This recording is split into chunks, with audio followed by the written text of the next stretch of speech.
Developments in Chad dominate discourse as heads of state and government in the sub-region meet.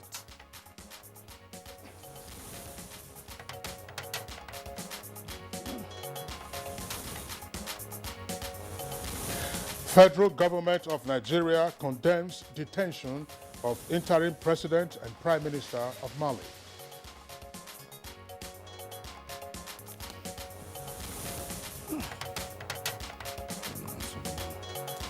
Nnamdi Azikiwe International Airport prepares for recertification.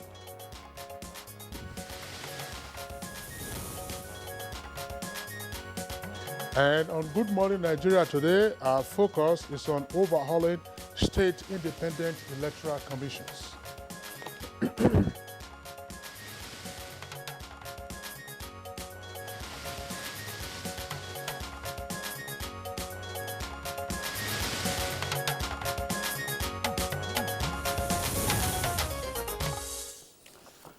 Reforms and guidelines for elections at all levels in Nigeria have evolved over time to properly position the electoral umpire for better efficiency.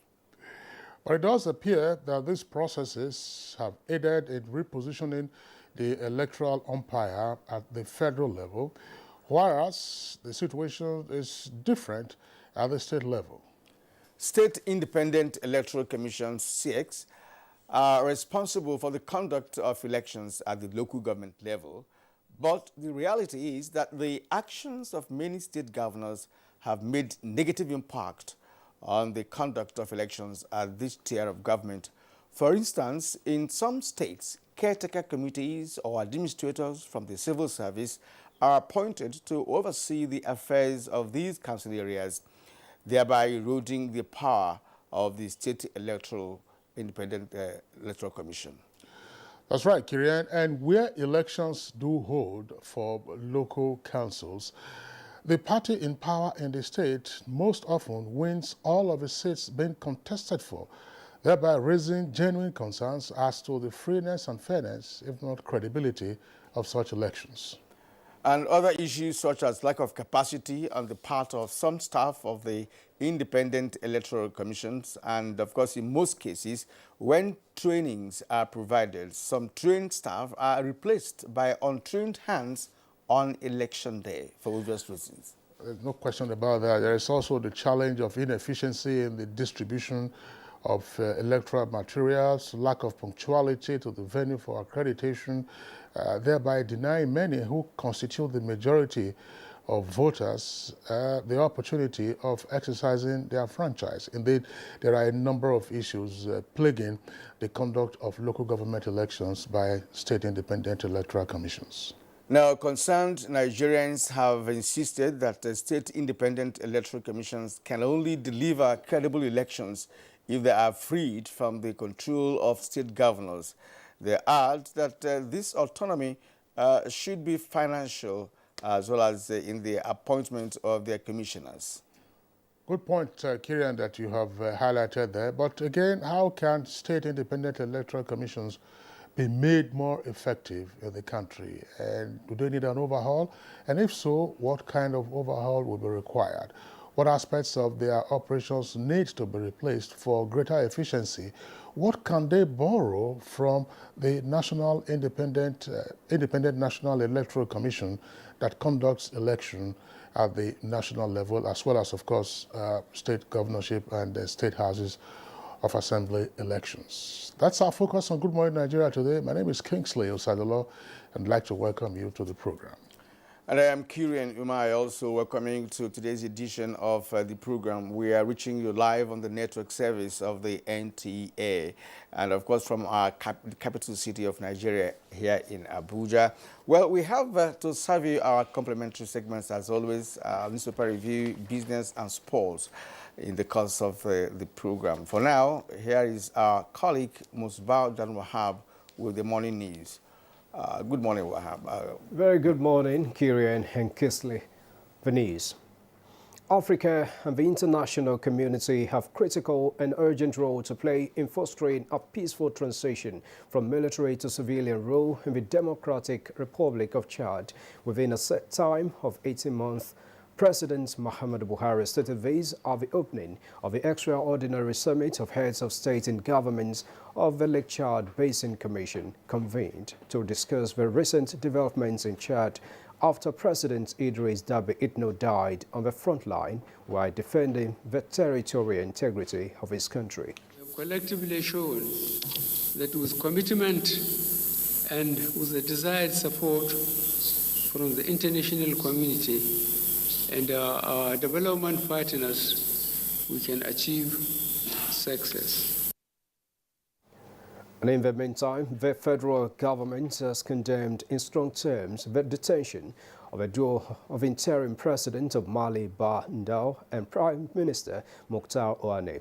The two key officials in the transitional government of Mali were reportedly taken by soldiers to the Kati military camp near the capital, Bamako, on Monday, 24 May.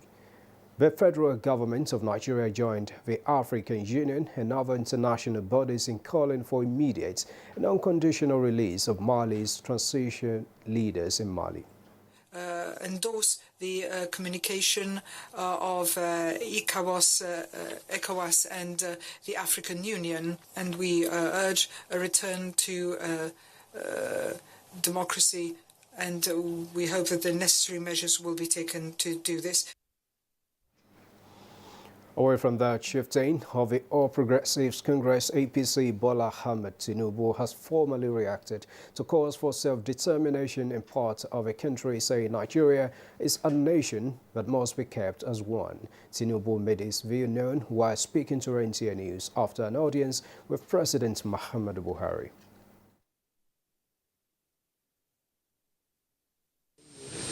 We have already made our position clear that we want a one united, peaceful, stable country, productive and promising. Nigeria is not just a rat village. It's a nation. I want to keep it as one. Northwest Geopolitical Zone Senate Committee on Constitution Review is appealing to stakeholders to actively participate in the public hearing while sustaining quality contribution for the peace and development of the nation. The committee chairman, Senator Kabiru Gaya, was speaking to the media in Kaduna ahead of Wednesday public hearing. Constitution is the act for the governance of the country, which affects every Nigerian. And therefore, we need every Nigerian to contribute to the making of the law that will govern him. And I believe it is a way that the Nigerians can feel that they are participated in this constitutional review. Ahead of the next phase for recertification of the Nnamdi Azikiwe International Airport, Abuja, one of the major requirements is the airport emergency plan, which helps to minimize the impact of an emergency, particularly in order to save lives. The exercise is expected to prove a model that conforms to contingency involving stakeholders. With this exercise, we'll be able to see our response by our stakeholders. With the training that has been going on, I think our men are better positioned. They have the response capability to carry out their job very, very well. The federal government is to develop all abandoned stock routes and grazing reserve with a view to addressing farmers-herders conflicts and transhuman activities. Maybe hearing about livestock transformation plan and all this and all that, I think we are consolidating all these policies into one. And we are going to focus on the development of ranching and on the development of dairy production. Media practitioners in the country have been enjoined to ensure that charlatans, hack writers do not dominate the media space. Information and Culture Minister Lai Mohammed gave the advice when he granted audience to the management of Guardian newspapers in Abuja. For the media to be able to play its role, which is to inform, criticize, and stimulate debate, it must take responsibility for whatever it puts out. In other words, it must get its facts right.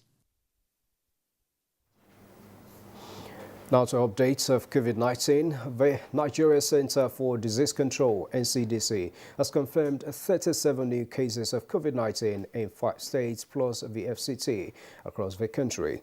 Lagos State recorded the highest tally for the day with 29 new cases. This was followed by Akwa Ibom with 3 new cases, the FCT with 2 new cases, while Gombe, Kaduna and Kano State recorded a single case each. With this development, Nigeria has a total of 166,098 confirmed cases of COVID-19, out of which 156,528 patients were treated and discharged, while 2,071 deaths have been recorded so far. That concludes the morning news and Good Morning Nigeria. The program with Kingsley and Kieran will continue after the break, and an electoral matter on the table. Wait for it. Recently, both the president and vice president demonstrated leadership by being among the first Nigerians to have the AstraZeneca vaccine administered to them on live TV for all in the country to see. Subsequently, many federal ministers, political leaders, and members of the Presidential COVID-19 Task Force have publicly taken the vaccine to follow in the footsteps of President Buhari and Vice President Oshibaja. To obtain it yourself, please go to the NPHCDA website. There is a link to click on in order to register and schedule your vaccination. In the meantime, please continue to wear face masks, wash your hands frequently, use hand sanitizer, and observe social distancing. This message was brought to you by the Federal Ministry of Information and Culture.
It's the dawn of a new era on NTA's flagship program, the Sports Parliament, revitalized with lots of varieties, including feedback responses from viewers. Sports Parliament, the weekly sports show that exposes all the intrigues in the Nigerian sports sector and projects an agenda on the way forward for Nigerian sports. On NTA every Thursday at 10:30 p.m., running for 1 whole hour, discussing sports. The parliamentarians are more committed than ever to enlighten the viewers as the Sports Parliament takes it to a whole new level on the floor of the House. Keep a date with the Sports Parliament as motions are moved every Thursday on the floor of the House. Mr. Speaker, which is gavel to harmonize sports resolutions. The House have it.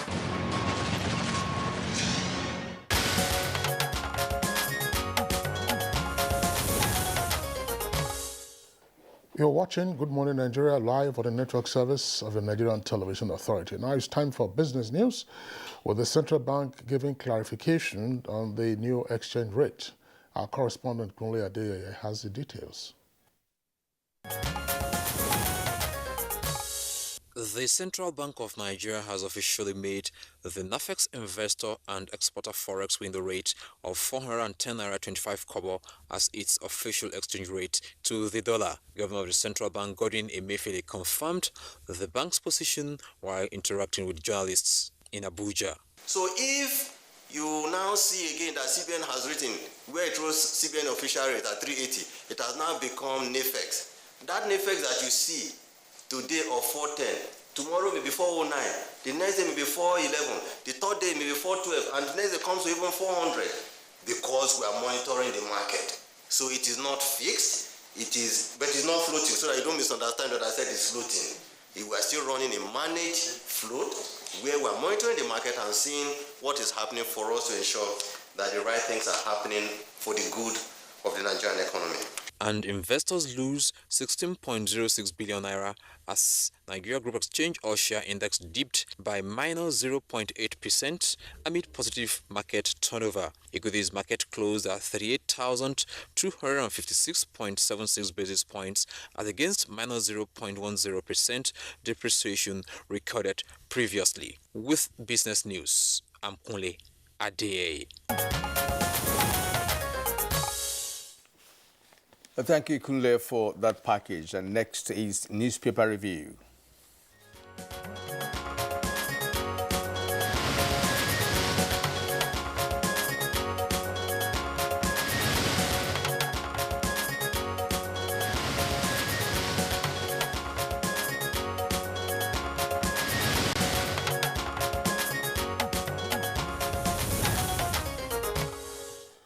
All right, we have two papers this morning, and I'll take one, and my colleague Kiran will take the other. The Nation is the first window page we'll be looking a look at. Above the name flag, petrol subsidy, that's the kicker. Labour puts unions on strike alert, that's page 25. CBN devalues Naira to 410 Naira 25 kobo to $1. NAFEX rate adopted. That's right out to that headline. All must preserve Nigeria's unity, says Tinubu, and 4 policemen killed in attack on Enugu station. Then below the nameplate says UK worried about Southeast insecurity. Delta gets £4.2 million Ibori-linked loot. That's on page 25. NNPC and Bonga pact to raise $700 million cash. And this story has a double-decker headline. It says, Presidency gets knocks for opposing open grazing ban. 2 riders to that. Akeredolu, that's governor of Ondo State, says stance shocking and provocative. Otom, that's governor of Benue, Okowa of Delta, and Ike Clark, senior citizen, for federal government. Banks insist states must repay loans. MPC, that's the Monetary Policy Committee, retains interest rate at 11.5%. And right at the foot of the front page says Air Force to audit operations. Page 6, and cholera outbreak kills 20 in Bochi. Kiran. All right, let's turn to the Punch newspaper. The Punch newspaper, above the nameplate, man says petrol price hike is inevitable, demands transparency. Experts fear inflation as CBN further devalues Naira to 410 Naira to $1. Story is on page 27. Our next batch of vaccine supply likely in August, says National Primary Healthcare Development Agency. On page 17. EFCC narrows 10 billion Naira fraud probe to 10 PDP item spending. Details on page 39. Now the lead story, SANS fault presidency attack on grazing ban. NEF slams Buhari. It has 3 riders to that. Land Use Act empowers governors to ban open grazing.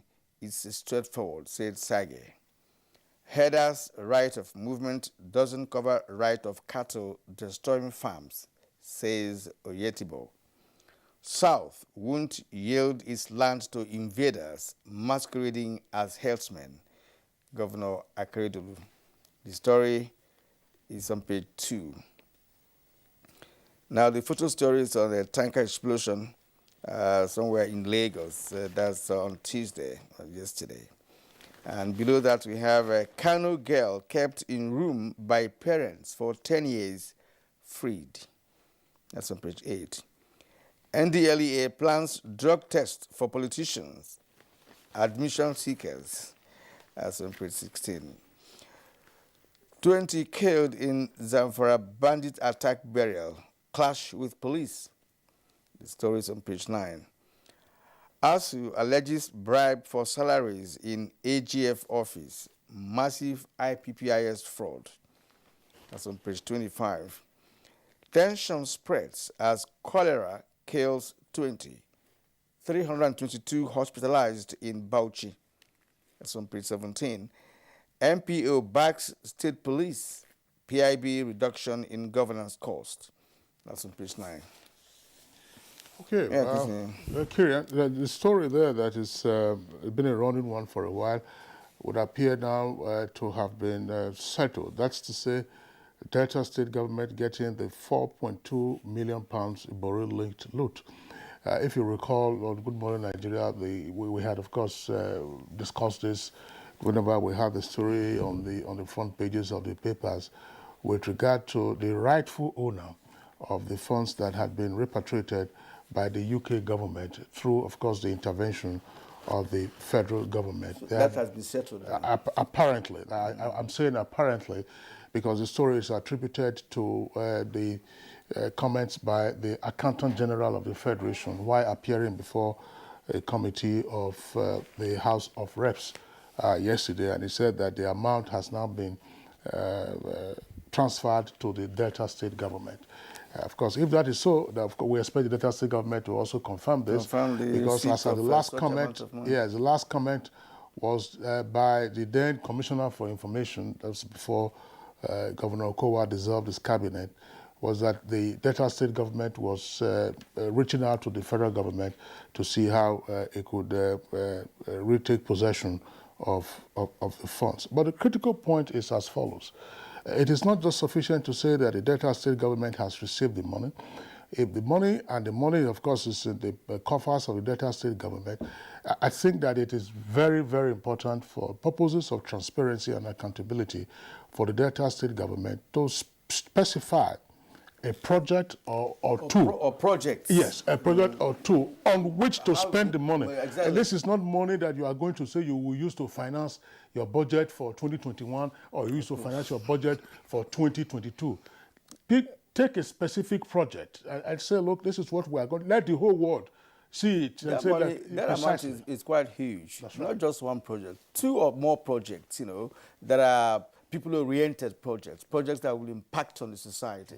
Because this is money that's been stashed away for a very long time. Now that it is back, it is expected that Nigerians should also be convinced that the Delta State government is realistic and transparent enough to be able to use that money adequately. That's a very good point that you have made. I'm trying to make a calculation of £4.2 million. That's why I brought out the phone. Let's say 4.2. I don't know what the exchange rate is now, but probably about 600. Do about 410. No. That's US dollars. That's 410 naira. That's US dollar. That's US dollar. I'm talking about pounds. Exactly. Yes, pounds should be around about 600 or thereabout. So that's getting to about 2.5 or thereabout billion. Billion. So what is it that the Delta State government can do with 2.5 billion? It's a lot of money. It's a lot of money, and we do hope that the money will be spent judiciously on projects that are visible. Let it not be spent on invisibles, because that again will raise concerns as to what has been done with that. Again, if the federal government, of course, should be commended, because earlier there were concerns that the money was going to be utilized in part funding the Lagos-Ibadan Expressway, as well as one ongoing project somewhere in the northwest of the country. Well, of course, the Delta State government is yet to confirm the receipt of that amount of money. That's right. But if it does confirm, that's our expectation is that the money should be spent judiciously.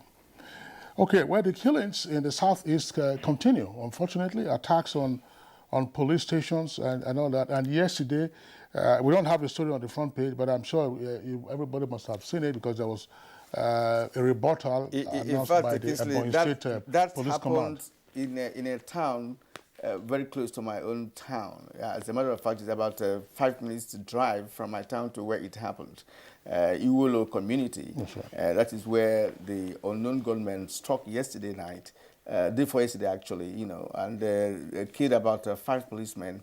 And even those who are incarcerated, about 2 or 3 of them were told they were also killed. And as a matter of fact, the governor of Enugu State actually was there to see things for himself, including maybe House of Assembly members and other government officials who are from that part of the state who were there to see the mayhem caused by these unknown gunmen. But what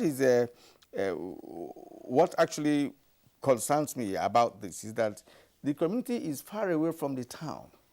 Yes, but I wonder how they found their way into such a remote area to carry out this operation in the middle of the night. So they must have done this, perhaps they must have transported themselves from the city to the community before they were able to have access to that police station. And we also learned that the gallant policemen who actually lost their lives fought back, you know, and there were assurances that some of them went away with, wounds, bullet wounds, from the policemen who eventually lost their lives, in the battles that ensued between them. Kieran, I just brought this out again now. On Sunday, This Day newspaper reported in its news section that in 4 months, Nigeria has lost no fewer than 340 security personnel to armed attacks. In 4 months, that Nigeria loses 340 security personnel to armed attacks. Now, if you were to divide 340 by 4, that gives you on the average around about 85 personnel per month. And so the question has to be asked, just what is happening? Are you with me, Kieran? The Southeast, of course, has been the worst hit in most parts of the country than other parts of the country. But how can we be losing 80 or more security personnel every month? And these are persons, of course, with life and blood in their veins, and these are persons who are children of parents. They are also parents to other children. They are brothers, they are sisters.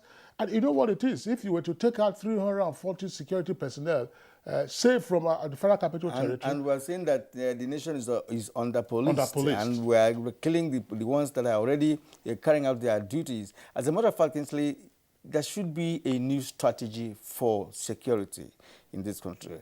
As a matter of fact, for the attacks to be focusing on the security operatives themselves, then the nation is being attacked. That's absolutely. The nation is being attacked. There's no question about it. And if this continues, then it's going to be a very bad, bring a very bad situation in this country with respect to security.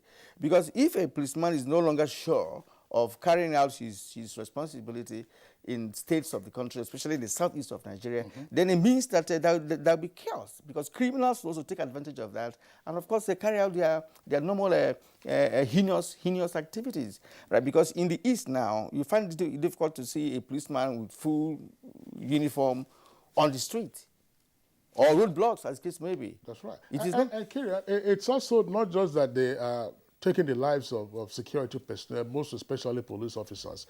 When they storm police stations, they also free the inmates of the cells in the police stations. And we have seen, of course, the assault on the Owerri prison, where hundreds of the inmates were freed. And I don't know how many of them have either voluntarily surrendered to the authorities or have been recaptured. So these are persons who are on the loose. Exactly what is happening. My chief concern in all of this is that there appears to be no coherent explanation as to what is happening, say, in the southeast. You are attacking police officers, killing police officers, raising police stations, attacking INEC offices. Just how do we make a sense out of the reasons for that? And who are responsible for this? They will call them unknown gunmen. Unknown gunmen. I mean,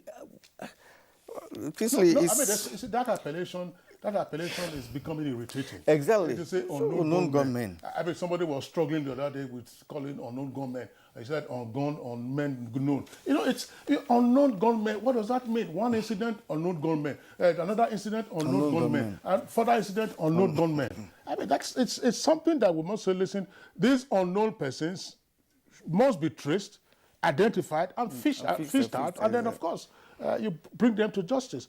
In other jurisdictions, if you attack or just assault a law enforcement officer, it's a serious offense. It's a felony. Not to say that you take the life, as you rightly observed, Kirian, when you attack a law enforcement officer, it is the country that you are obviously attacking.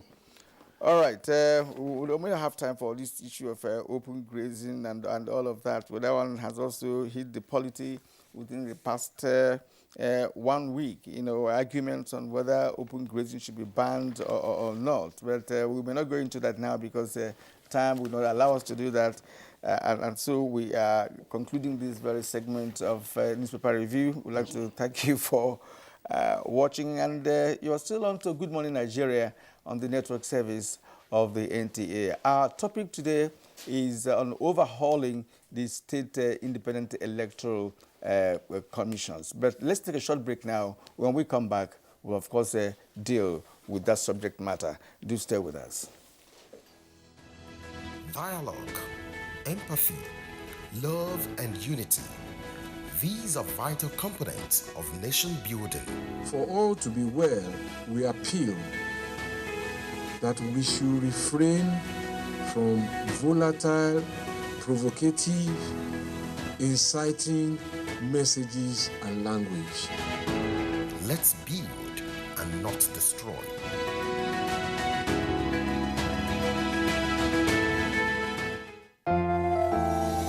At the first sign of pain, you need a solution that you can trust to provide effective relief and is gentle on the stomach. Try Panadol Caplets for relief from headaches, body aches, and fever. With Panadol's Optizorb formula, the tablet gently breaks down in the stomach, quickly absorbs, and starts providing pain relief in 15 minutes. For fast and effective pain relief that you can trust, try Panadol Caplets. This has been Medifact for Panadol. When times are tough, we know that as a mother, one thing you should never compromise on is your family's oral health, because they deserve the best. Oral-B, all-round protection. Its great value, it protects your mouth from harmful bacteria and also protects you against tooth holes and gum problems which can lead to tooth loss. It strengthens your family's teeth and gives them all-round protection. So remember, protect their future. Oral-B for healthier, stronger teeth in just 1 week. Revision classes on television for students in secondary schools in English and mathematics will commence on the NTA. The revision classes will transmit Mondays to Fridays from 5 p.m. to 5:30 p.m. on the network service of the NTA. This is organized in preparation for the various national examinations and orders. This is brought to you by the Federal Ministry of Education. As Oni of Ife, as someone who cares about the well-being and safety of our people, it's time for each and every one of us to realize that COVID-19 is real and it has killed millions of people around the world. Scientists have developed this vaccine. The vaccine is safe for everyone and it contains no microchip, nor can it alter our DNA. However, we must continue to stay safe and stay clean, wear face masks, clean our hands on a regular basis, and try as much as possible to avoid a very large crowd and gathering. For those who choose to be vaccinated, it will go a long way in protecting yourself and your loved ones from COVID-19.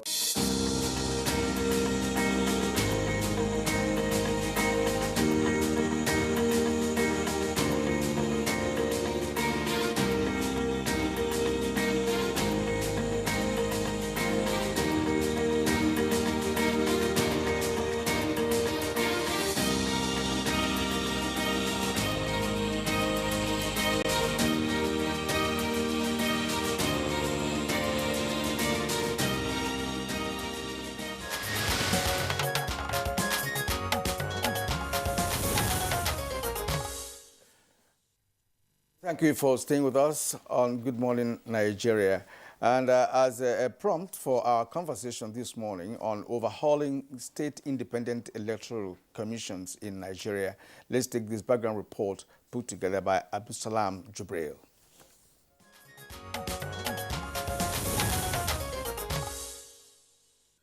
In Nigeria, the third tier of government, local governments, in theory, brings governance closer to the people. Some experts say successive state governors have failed to conduct elections at the local level, thereby eroding democratic governance. The 1999 Constitution, as amended, saddles state governments with the power to organize elections into local governments through the State Independent Electoral Commission, (SIEC), and through the process, commissioners of SIECs are elected. Many have argued that this act has made SIECs institutionally weak and susceptible to the governors, which has affected the quality of elections at the local level, leading to the assertion that local government elections are mere selections, not elections. Some state governments have also not allowed their SIECs conduct elections as at when due, but rather settle for caretaker committees, and where elections have been conducted, the party in control of a state most often wins the elections by a landslide. For instance, during Saturday's local government elections in Oyo State, the state's Electoral Commission declared the People's Democratic Party, PDP, winner of 32 out of the 33 councils in the elections. Consequently, there are calls for an overhaul of state independent electoral commissions across the country towards making them more independent and efficient. There are also calls for the Independent Electoral Commission, INEC, to be empowered to conduct all elections at all levels of government, including local government elections.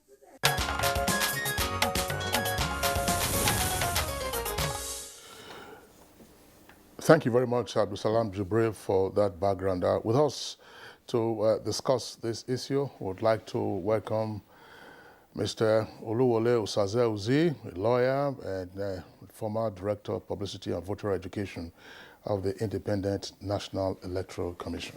Mr. Osaze-Uzi, pleasure to have you with us this morning. It's a pleasure to be here. Thank you for having me. Retirement looks good on you, Well, I retired from public service, but right. I'm still active in my chosen profession, legal Absolutely, profession. that's great. Thank you. Nice having you again in our studios. Okay, also here with us is a regular guest on Good Morning Nigeria, Ezenwa Nwagu, Chairman Partners for Electoral Reform and convener Say No Campaign Nigeria. Ezenwa, delight to have you on Good Morning Nigeria. Good morning. Okay. And also here with us in the Abuja studios is Sefia Bichi Akusin. She's Head Knowledge Management and Learning of Yaga Africa. Sefia, pleasure to have you with us. Good morning. Thanks for having me.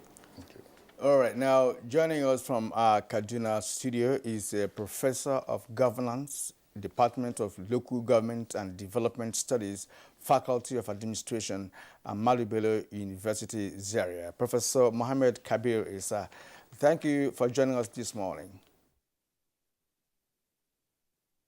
Good morning, Nigeria. It's a pleasure to be on Good Morning Nigeria today. Great. Via Zoom is the chairman, Kano State Independent Electoral Commission, Professor Garba Ibrahim Sheka. Professor Sheka, it's good to have you join us again this morning for this conversation. Hello, good morning. Thank you very much for having me. Thank you. All right. Once again, we welcome all our guests. The fundamental assumption is that, in general, there may be a few exceptions. State independent electoral commissions have performed rather suboptimally in the conduct of local government elections, at least since the advent of the Fourth Republic in 1999. Ezenwa Nwagu, of course, who's here with us in the studios, is a veteran of monitoring the number of elections, both at the national level, conducted by INEC, and also at the state level, conducted by the respective state independent electoral commissions. Beginning with you, therefore, Ezenwa Nwagu, what accounts for the suboptimality of the performance of state independent electoral commissions, such that, I mean, we virtually do not have local governance at the that tier of government? Thank you. I think first it has to do with generally our attitude to subnational governance, not necessarily our attitude to subnational governance. We put a lot of attention, a lot of investment in ensuring that national government is we watch them, we hold them accountable, and it has something to do with that which is far. It's more convenient to engage that which is far. Whether it's budget, you hear us talk about national budget when the federal budget is passed, but even as educated people, we care less about state budgets, we care less about local government budgets. So that attitude has also permeated into our engagement with elections at that level. And so whether as civil society, whether as media, our attention to elections at that level has been carefree. We are not interested, we don't want to know. And so the governors, starting from even the appointments, we are interested in who becomes what in INEC.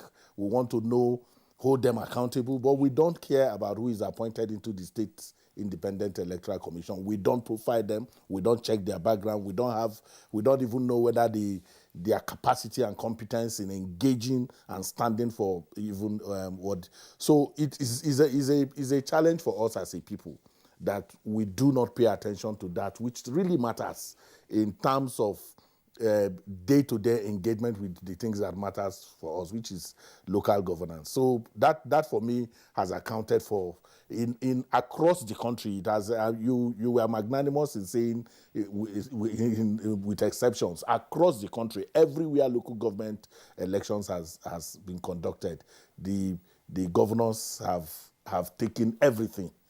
In most cases, you're just considered one, and that's really remarkable. In other places, they don't consider anything; they take everything, and it has implication for,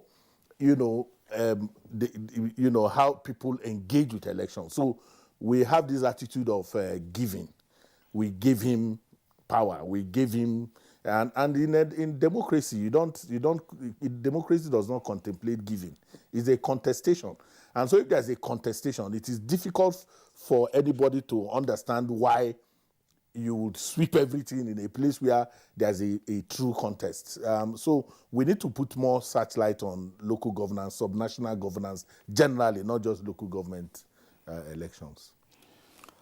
All right, just as Kingsley noted, earlier on, that since the Fourth Republic, Nigeria has not experienced a formidable local government election as it should be.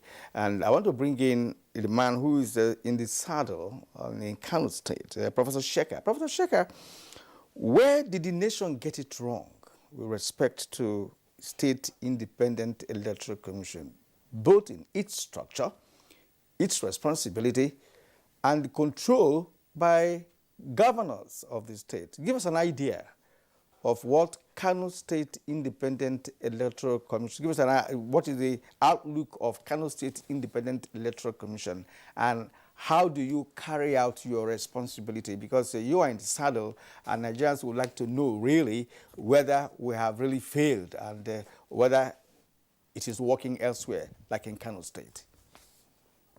Well, thank you very much for the opportunity to discuss independent electoral commissions, state independent electoral commissions at this forum. First of all, as we know, the state independent electoral commissions were established by Section 3 of the 1999 Constitution as amended. And our responsibility is to organize and supervise local government elections and also recognize to INEC, which we have been hearing all around. And governors do interfere in the affairs of state, or elections are manipulated in favor of the ruling parties. And that is why almost everywhere the ruling party clears almost all the seats. So, like you also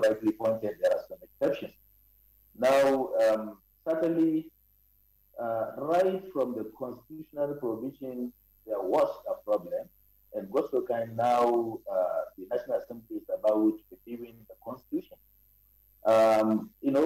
The Constitution made it in block. It wasn't very.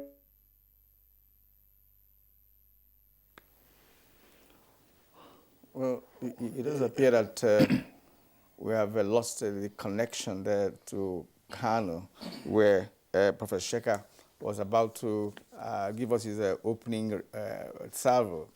So we are back here in the studio. And let's bring in Oluwole Osaze Uzi, former Director of Publicity and Voter Education, National Independent Electoral Commission here in Abuja.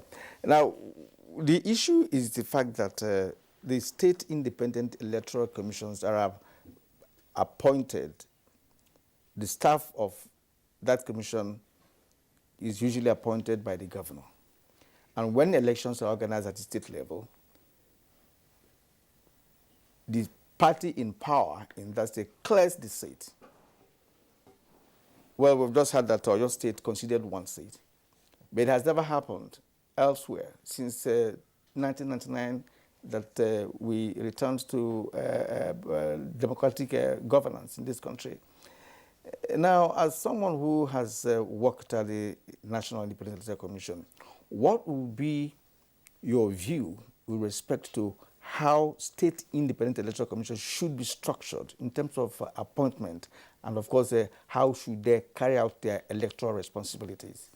Well, thank you very much. Factually speaking, I don't think Oyo was unique, actually. I don't think Oyo is the first state where the opposition party, as it were, has managed to win a chairmanship seat. I think there are a couple of examples. I think but the fact remains that overwhelmingly, the party in power at the state level usually clears, in some cases, 100%. But there have been one or two exceptions. Not serious inroads, but yes, so the point is made. People forget that CX are appointed almost in exactly the same way as INEC officials are appointed. The staff are staff of the commission. They're not appointed by the state governor. The political appointees, the chairman and members of SEC, I think the constitution says minimum 5, maximum 7 members, are actually appointed by the governor following a process similar, akin to the process by which the president appoints the chairman and national commissioners and recs of INEC. So the proposal is made, the state governor goes and submits the name to the state House of Assembly, and the House of Assembly has to confirm, which is almost in pari material with the national body. The difference being that in this case of INEC, the Council of State has a role to play, not a significant role in terms of just an advisory. In consultation, the president has to consult the Council of State before sending the names to the Senate for confirmation. So structurally speaking, they're basically the same thing. I was very interested in hearing what the chairman of the Kano SIEC has to say about constitutional reform. I personally don't think there's any significant difference in the legal structure in terms of framework for appointment, framework for conduct of elections. But it's important to note that the quality of persons appointed is of great significance. I really don't know what the problem is. We've had, for example, I think the chairman of the Akwa Ibom State Independent Electoral Commission was a former resident electoral commissioner of INEC. So has experience in terms of conduct of management and conduct of elections. We've had retired judges, chief judges and things like that, heading State Independent Electoral Commission. Lagos State has a retired chief judge of Lagos State. You'll expect people of such stature to conduct elections in accordance with the provisions of the Constitution. So it's not so much the mode of appointment, it's not so much the legal framework. Caliber of people might have a lot to do with it. I don't know where the problem actually comes from. But I think Ezenwa hit it right on the head when he said that it's our attitude to elections and governance generally at that lower level. Most of us, the elite, don't know who our councillor is. We don't know who our local government chairman is. And that's a problem. There must be more interest and more focus, because democracy is all about the grassroots. It's all about power growing from the grassroots, from the component part, the smallest component part, which is the councillor, and then go up to local government. Before we start talking of, maybe because of the imperial presidency we've had over the years, and the power of the presidency, power at the national level, we tend to concentrate a lot more on things happening there. So when there's no scrutiny, there's no light thrown into what's happening at those base levels, then the tendency is that people there get away with so much of the things that happen. Okay, thank you very much, Osaze. But let's go over to our Kaduna studios where Professor Mohammed Kabir Isa is. I mean, he's, of course, our regular expert on local government matters. Well, I would like to get your views on why state independent electoral commissions have posted, in general, again, such dismal performance since the Fourth Republic, to such an extent that you may very well delete independent from their names, and then they still just be state electoral commissions, making returns of candidates so handpicked, as the allegation goes, by the state chief executive. Why are we having this situation? Thank you very much, Mr. Kirian. I think we need to have a context and a better appreciation of this situation. It is not very peculiar to the Fourth Republic. All through our democratic experience, especially starting from 1979, you know, there was a great reform to the local government system in 1976, and that reform translated into the 1979 Constitution. And also, you must appreciate that the 1979 Constitution is similar to the 1999 Constitution. So experiences are bound to reflect from 79 to 1982, and then from 1999 to date. If you look, most transition to civil rule in the past, from military to civilian administration, often start with the local government level. And this has placed local government in a prime of place in terms of politicking in Nigeria. And so local government have come to occupy a very significant place in political mapping and political strategizing and politicking in Nigeria. If a governor wants to have control of his state, he must have total control of the local government in his state. And likewise, the thinking is that if a president wants to have complete control and understanding of what the nuances of politics in his country, in Nigeria, he must have control of the state. So it flows in that direction. However, over the years and long years of military authoritarian rule has changed the culture, the political culture of Nigeria, towards hierarchical control rather than greater participation and greater, processes of involvement and engagement of citizenry. So over the years, military dictatorship and authoritarian rule has also left certain empathy and apathy in the Nigerians, and people don't value the political process except only at the national level, And so what we see today is a reflection of certain long years of decay within the system. And it will take a long time and a long process of acculturization.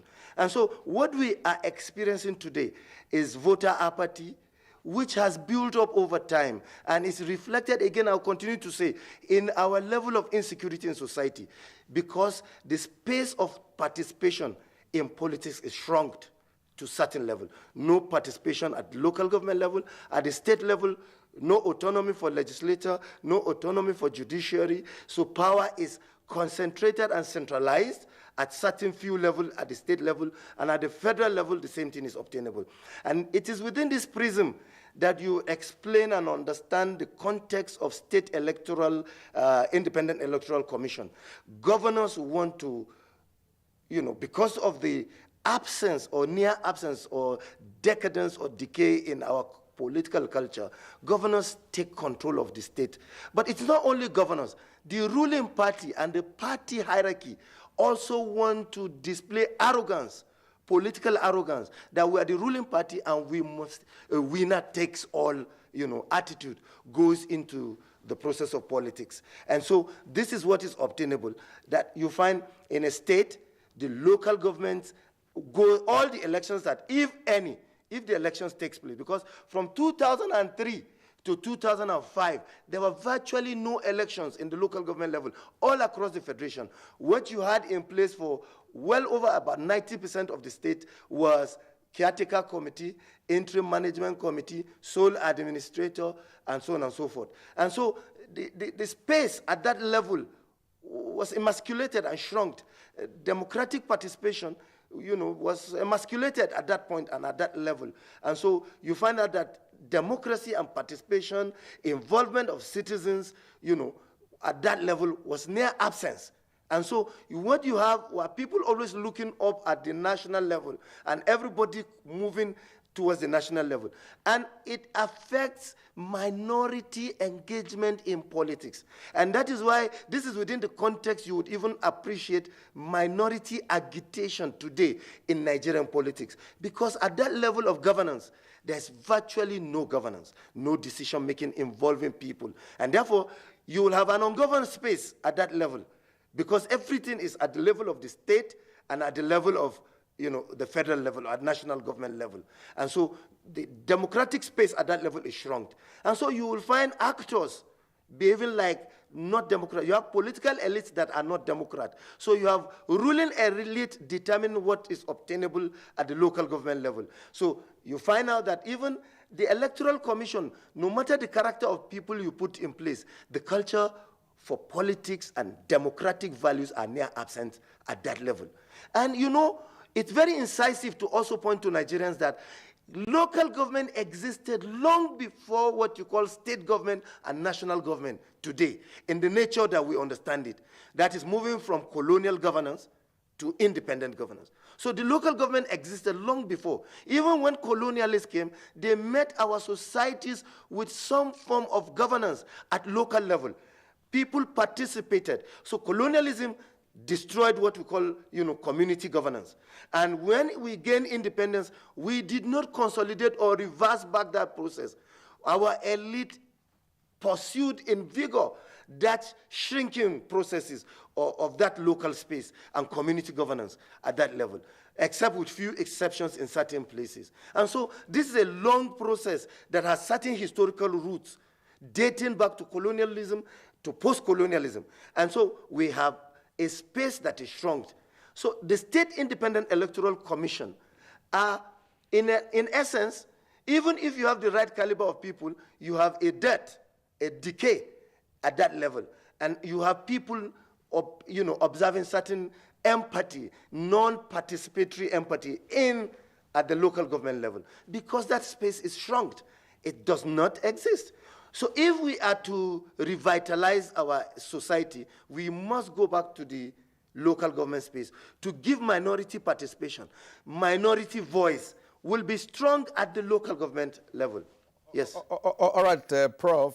Kabir Issa, thank you indeed. You've put a very crucial point here, one of which is the lack of community governance, which you rightly pointed out, which has also led to ungoverned areas, which have now been taken over by bandits and kidnappers across the country. Because, of course, if you have functional local government governance in Nigeria, of course, those ungoverned areas wouldn't have been the way it is today. Thank you indeed. We shall get back to you in the course of the conversation. Now, let's return to Abuja studio, where we have Safia Bichi Akuson, Head Knowledge Management and Learning, IAGA Africa.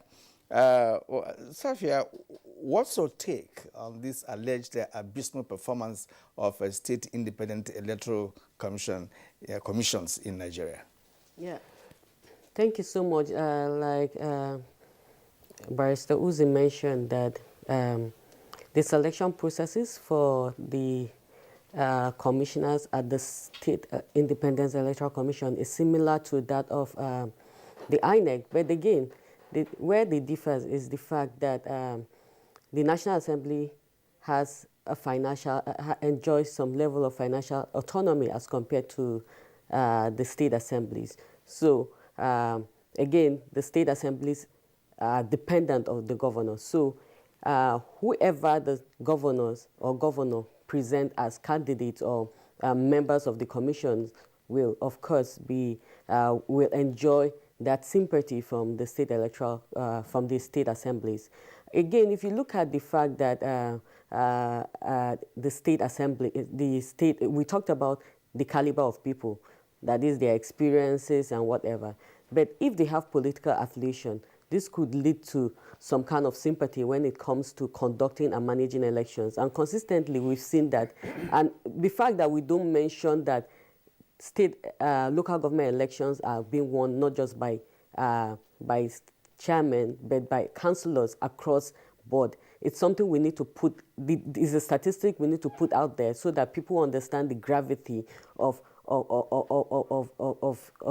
this of this lack of independence that we experience or we see in the State Electoral Commission. For instance, there was a state, I can't remember the state, that about 222 commissioner seats, constituency seats were won in a landslide by political parties. So what am I saying? What I'm saying is the fact that the people managing the State Independent Electoral Commission are affiliated to political parties can lead to the kind of elections or the lack of transparency we're seeing at the state elections. Then we also need to go back to the state assemblies. The state assemblies are supposed to be the legal body managing and enforcing some of these laws.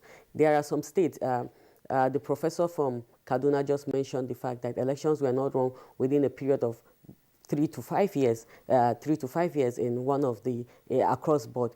And why is it so? Elections are supposed to be consistent in a democratic settings. That's why for general elections, we have them within the space of 4 years, but this is not so in the case of local government elections. Local government elections these days are only conducted when it's close to national elections, and this is because we know that the governors, as clearly stated, wants to enjoy that power and that control at the local government levels. So I think we need to revert back to the legal framework. I know that there are opinions on going back on taking away the management of local government elections from SEC to INEC. And of course, the issues around INEC need to be unbundled is coming up the table. We're saying that INEC should be unbundled. Why are we adding the responsibilities to INEC?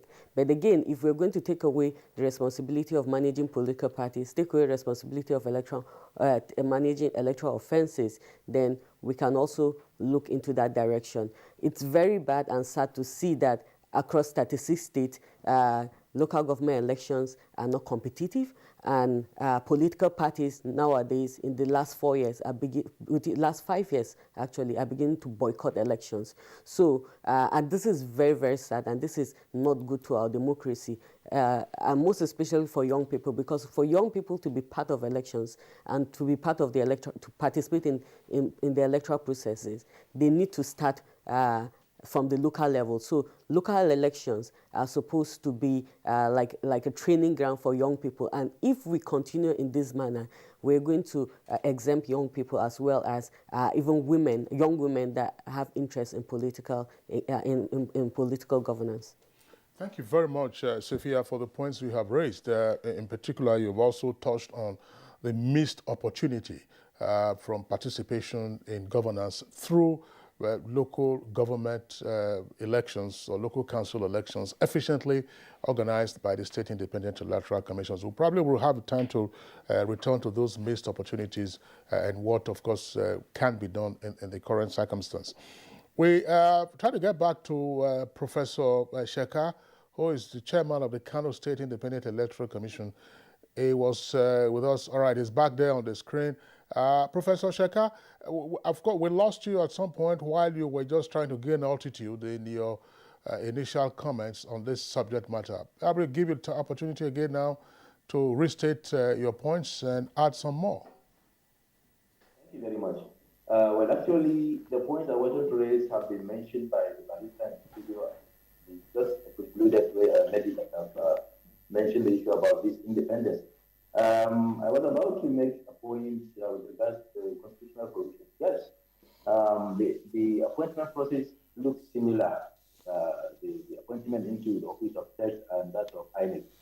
But like the lady who just, Sapia, mentioned, the problem lies in funding. You know, INEC received their funding directly from the National Assembly to spend their budget and they are given the money. But, you know, states are actually the pockets of the excellency because, you know, you make the budget, you commit, it's going to be, the money is released at the discretion of His Excellency. So if certainly states are to perform credibly, I mean, I think there should be that independence should, be emphasized. That at least maybe the funding should come from first charge. Maybe revenue going to the central government, maybe 1-2% should go to the funding of CX, so that when election comes, they don't even have to go to the governor or anybody to say the money is coming, just like emirate councils are being given money, or like other institutions are just given first charge from revenue accruing to the state. If that would be done, at least there will be a little bit more autonomy. So this autonomy is what matters.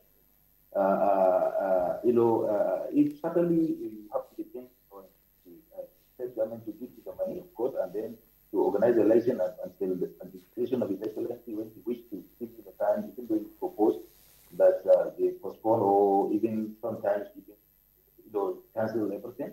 So I think that would be one of the fundamental issues, like you rightly pointed out. And again, the issue of the appointment. Some are just appointed probably to settle democratic or kind of contribution made to either the state governor or something, because some are totally not qualified, lack any experience to participate in conducting election, but they will be appointed and just have to manage them and work with them. In fact, to the extent that they don't even know what to do. Yeah. And again, certainly the level of involvement or interference differs from one state to another. And I think if we are to really perform, our function the way it's supposed to be performed, then we have to also introduce some sort of technology. Case study of Kaduna, when they had their 2018 election, they used voting machines, and of course, it has actually reduced the extent to which the election results get manipulated. And I think probably that is why over 5 local governments have entered the opposition party instead of the ruling party, everything. So I think if that can also be emphasized, we can be able to perform creditably during our election. But like Mr. Kia mentioned, issue of voter appetite. We just have recently come back from Oyo. We have seen the turnout of people to the voting points. Certainly, boycotts of election is what causes all these things. Because of lack of confidence, we keep emphasizing the voter education, the one that the election will be fair, we are ready to conduct that. People don't trust us. Sincerely speaking, at the end of the day, the major party that is supposed to partake and win some positions may just announce boycotting, so on and so forth. And then what will be left is the major ruling party and then some small parties that most of them do not even have enough offices in some of the local government areas.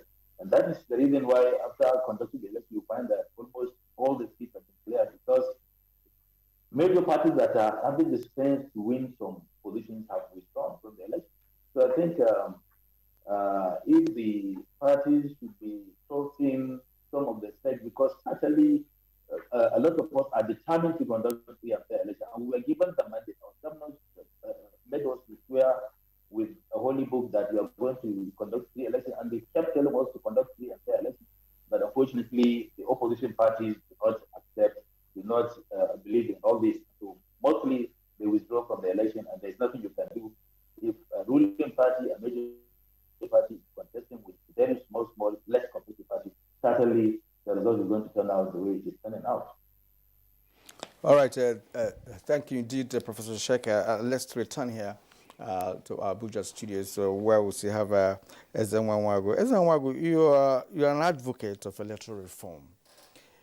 Is it a possibility now that the National Assembly is trying to perhaps carry out some is it reform now, or trying to revisit the constitution of the country to see how some acts can be amended? Is it a possibility to also amend the Electoral Act establishing state electoral commissions to be reformed in such a way that the governors will not have that absolute control of the commission? Perhaps for us to begin to have credible elections at the state level. Well, I think from what is on the plate right now, it's clear that what happens is an ambush.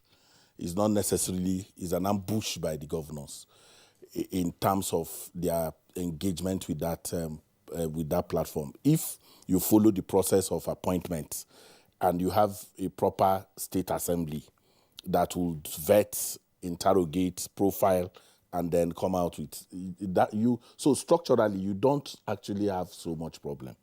And I think our attitude always is to say, once we have a problem, then let's go to law. Let's go to the law. But the law doesn't seem as if the law is essentially the problem.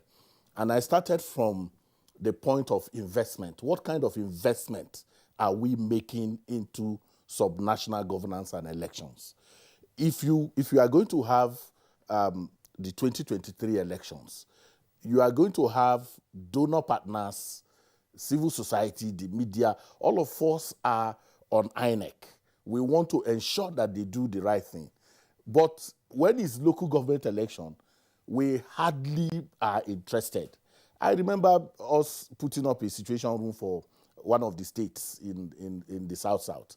And the resident electoral commissioner, a very respectable person like Barrister Uzi said, who had worked in INEC, came out and said, hey, if you want to get the details of the results, go, just apply. He announced that this political party has won everything. And there was no challenge. Not by elites, not by the media, not by civil society people in that state. And this happens, the conspiracy of the political parties, not in terms of one, even there's no differentness.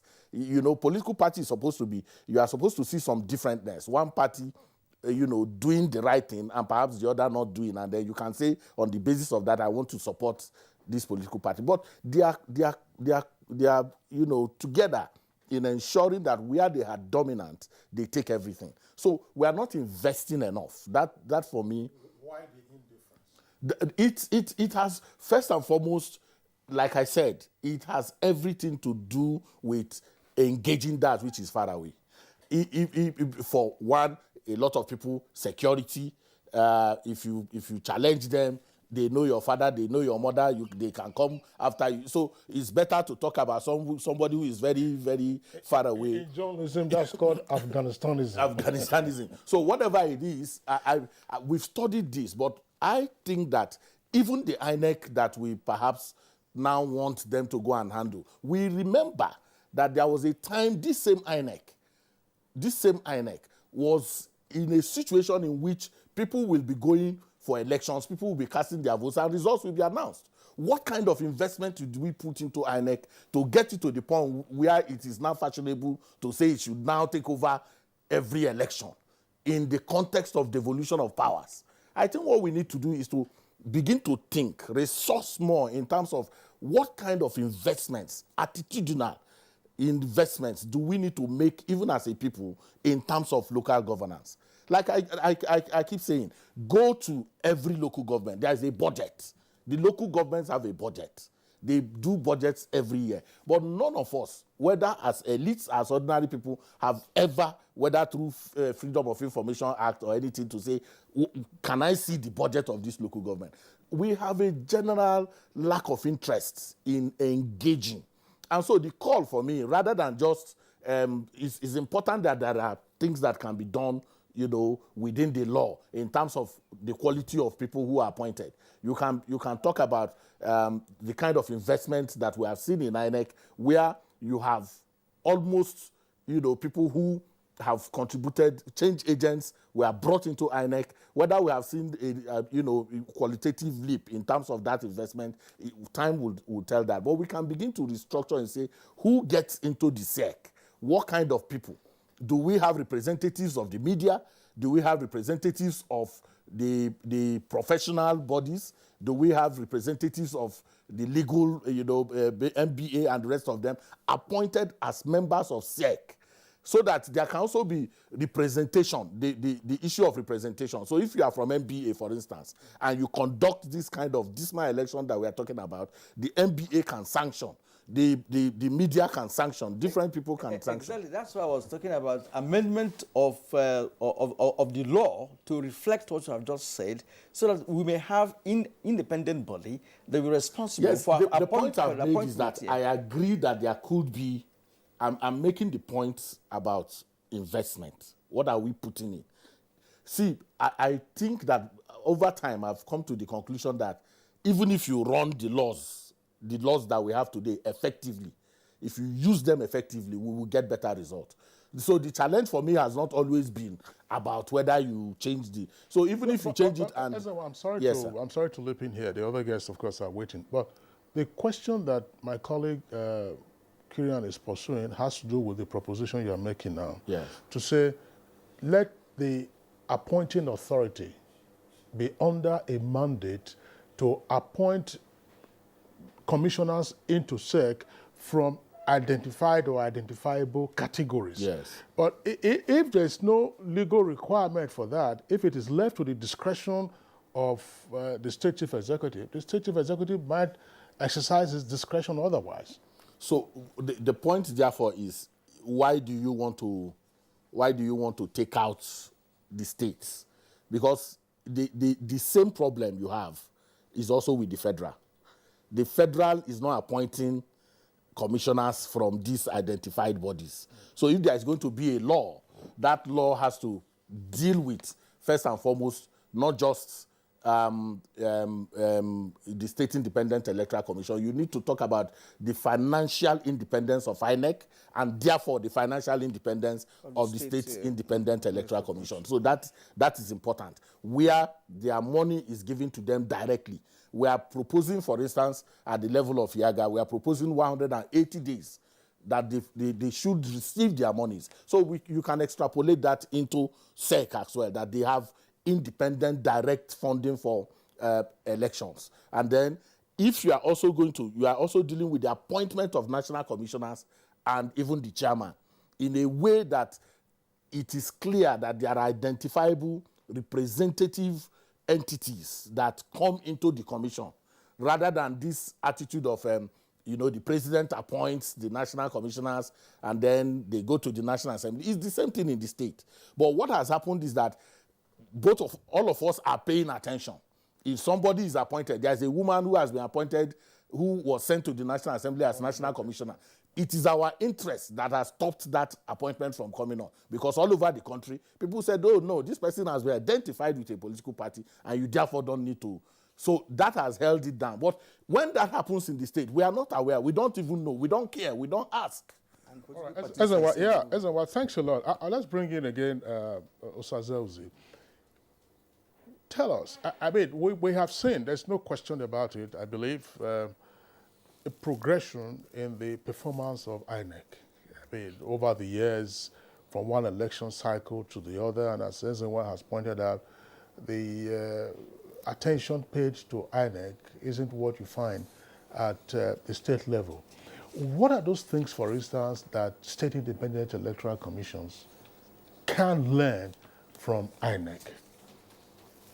Well, thank you very much. Part of it, as Professor Nkaduna said, is historical. We really have to go back and trace the history of the things and see how do we get to where we are. There was, first of all, on part of INEC, there was a deep-seated commitment to be relevant, to be change agents, and to ensure that we keep improving on each, with each cycle.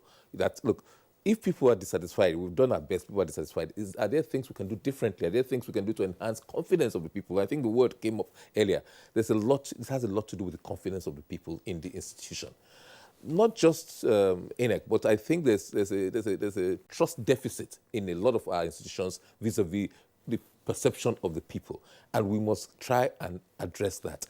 Coming with INEC, there was a lot of engagement with civil society and stakeholders. These are our plans, this is what we try to do, this is what we're trying to do, this is where we want to get to, and things like that. Sometimes they are well received, sometimes they're not too well received, but I think that interaction has helped a great deal. We take, the Commission used to take its reports, especially from civil society, very, very seriously. And with the new blood coming into the Commission, so look, we don't want to do the things we'll try to do things differently so that we improve on where we're coming from. I think that is there. There must be that commitment amongst the CX. It brings to the issue of maybe INEC should take over. Let me give you an anecdote. A couple of years ago, there was a 7th senator who had a petition for recall. And he was very vehement and very, very angry with INEC. INEC was biased, INEC was this, INEC was that. But the next day, there was a debate and there's constitutional reform. And he said, look, scrap CX and give their functions and powers to INEC. So there's that paradox that most of our political elites tend to get into. The people who want federalism, true federalism, want fiscal federalism, but they want the same INEC to conduct local government elections. I mean, the irony is not lost on them. You know, it's the same people clamoring for true federalism that are asking that INEC should conduct local government elections. And I think it was made, Sophia made the point earlier on, I think it's 1979, the constitutions are still the same. 1979, FEDECO conducted all elections, although the constitution of 1979 said that it's actually first established CX. In 1963, each region chose whatever method it decided to, because there was really true federalism at that stage. So you had the elected governments in local level in the west, followed by the east, and not so much so in the north, because in the north, local government administration was handled by the emirs, generally speaking.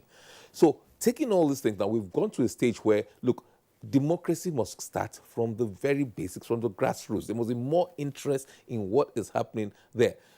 CX, part of the problem with the CX is that when the new governor comes, the new government, he dissolves the CX or stops funding them. And I think the chairman of Kano CX made a very good point there. Look, there must be financial independence, but it's not just financial independence. If you give some of those CX 10 times their budget and give it to them well before elections, I doubt if the results will be the same.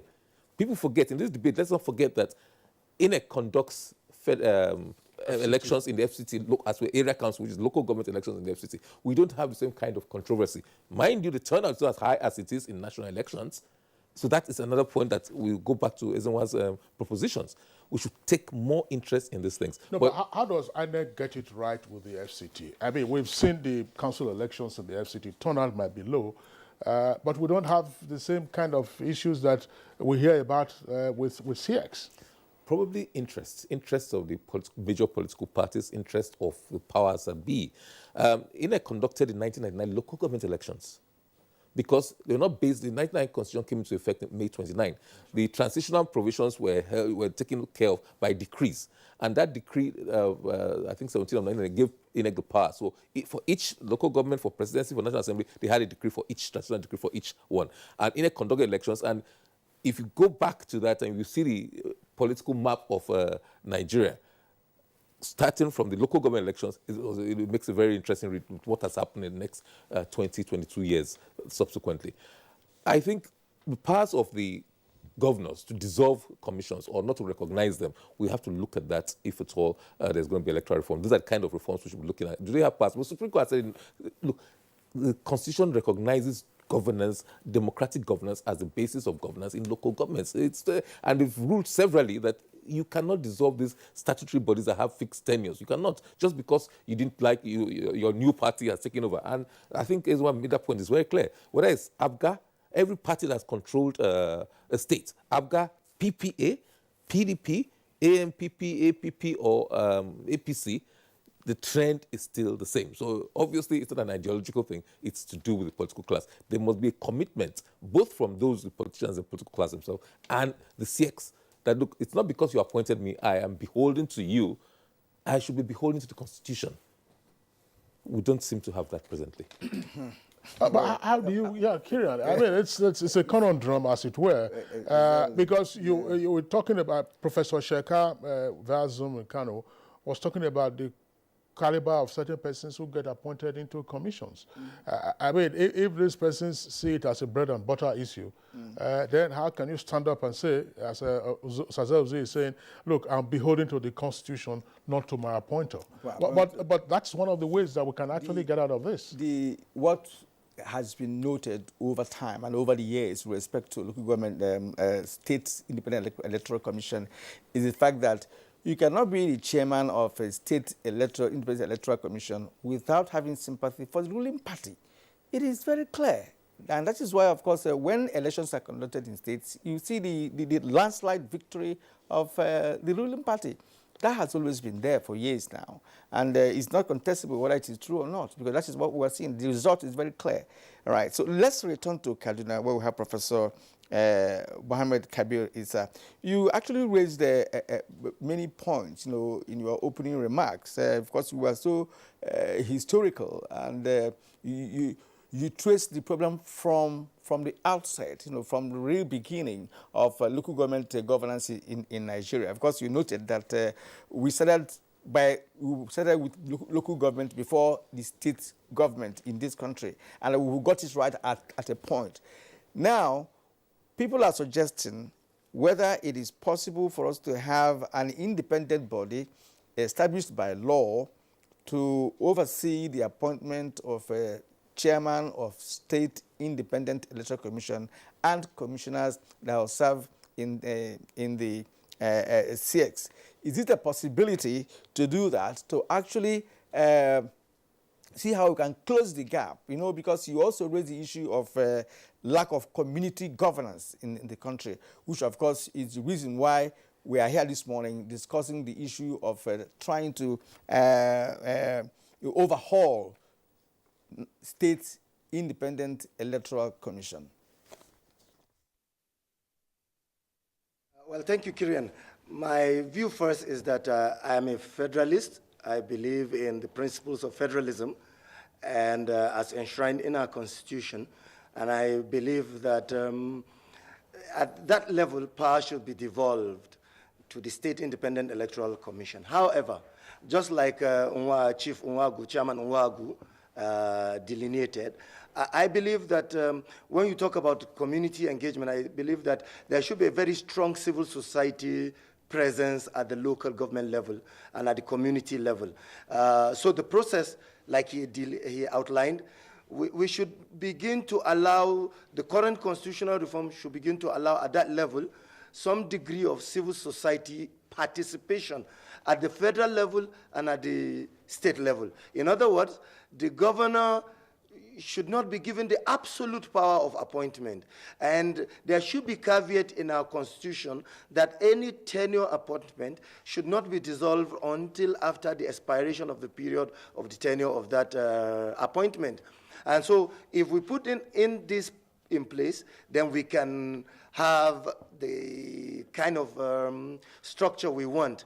And I believe with Chief Unwagu, it's not so much about law, it's about the people. Like I said earlier, we have spent so much time under military rule, and so we have not produced democrat. We are in a democratic period of, presence of, we are in a framework of democratic practice. However, Nigerians are yet to be democrat. And that's just the major problem. So what we need to do is to do a reacculturization, a reorientation of the mindset of the people. Remember in China, when there was the 1945 revolution, what they started with was a cultural revolution. First, change the mindset of the people. First, tinker with the way people think. Then we can now begin to move in the direction we want. And so we need to do a lot of tinkering with the mindset of people, both the top ruling elite, the dominant elite, and the followership, mass followership of people. You find Nigerians are heavily, highly divided. Even if you come on the same religious platform, you find Nigerians are divided on every basis, even on clan basis. Even if you give independence like Somalia, Nigerians will still be divided. So we need to change mindset. We need to tinker with the way people think. And so we need to have more of civil society engagement. It's not so much about the problem of the law. The framework is there. Now, I also want to emphasize, Decree 36, 1998, set out everything clear. But our politicians will want to forget that Decree 36 exists. And you cannot wish away Decree 36, because Decree 36 gave life to 1999 Constitution. And in that decree, every aspect, that local government autonomy was mentioned, the executive power of a chairman, the tenure of a chairman, how you fund the local government, everything was mentioned. But when state assemblies are to make law, they forget Decree 36, as if Decree 36 did not give birth to the 1999 Constitution. It was Decree 36 that elected the government in power that started running the 1999 Constitution. And in that, the decree also spells out the role of elections and how elections should be conducted. So we need to go back into the basics and look at what is obtainable and practice exactly what is called democracy. What we have is civilian administration, not civil rule. And we don't have civil people with democratic credentials. People behave like authoritarian autocrats in a democratic enterprise. And so we need to change mindset. We need to get people to change mindset. We need to get people to behave like democrats and people with democratic credentials, you know, with understanding of what is democratic culture and values. So we have a system, we don't uphold the values at every level, even at the national level. You find people behaving as if they are law unto themselves. And so this mindset must change. For example, at all levels, we represent the people. The people are supreme. It's not the constitution that is supreme in Nigeria. It's the people. But the people are often not taken or factored into representation. When you are in National Assembly, you are in State House of Assembly or local government council, you represent the people. But this is not in the front burner of people's democratic action. So civil society must engage the process. And the civil society presence is at the national level. I'm sorry, Yaga is here. But funding comes from abroad. And that's the problem. And those who fund from abroad do not look at the lower levels, do not want to worry about what is obtainable at the lower level. So civil society must come to the lower level, engage the process at the lower level, because we now have a not too young run law. And the local government was established from 1976 as a training ground for politics, for the young. So we should run the local government as a training ground. And it's supposed to be a system of communication. The local government is supposed to be a means of communication between the local government and the state, the local government and the federal government. And so the young can also participate, but the political parties don't allow the young operate because money culture has been infused into the process, not principles, not political process is devoid of ideology, devoid of principles. So Professor, civil society must also change that culture, fight that culture of money. Change that culture. Professor Issa, thank you very much there for your very elaborate points. We're going to take a short break now. When we return, we'll continue the conversation. Nursal Microfinance Bank wishes to inform the general public not to give money to anybody disguising as its staff or agent to secure the COVID-19 Targeted Credit Facility or AGS MEIS loan. However, a training fee is charged by Accredited Entrepreneurship Development Training Institute, EDIs, for the training and business plan for the AGS MEIS loan. Whenever you are in doubt, please call us at 0901-002-6905. If anyone has collected money to help you get the loan, please lodge a complaint on our whistleblowing portal by sending us an email on whistleblower@nmfb.com.ng. Nursal Microfinance Bank also wishes to inform the general public that the COVID-19 Targeted Credit Facility disbursed by our bank is a loan and beneficiaries must pay back with interest. The COVID-19 Targeted Credit Facility should not be misconstrued as a grant from the government. Call 094-621-730 or visit www.nmfb.com.ng for more information.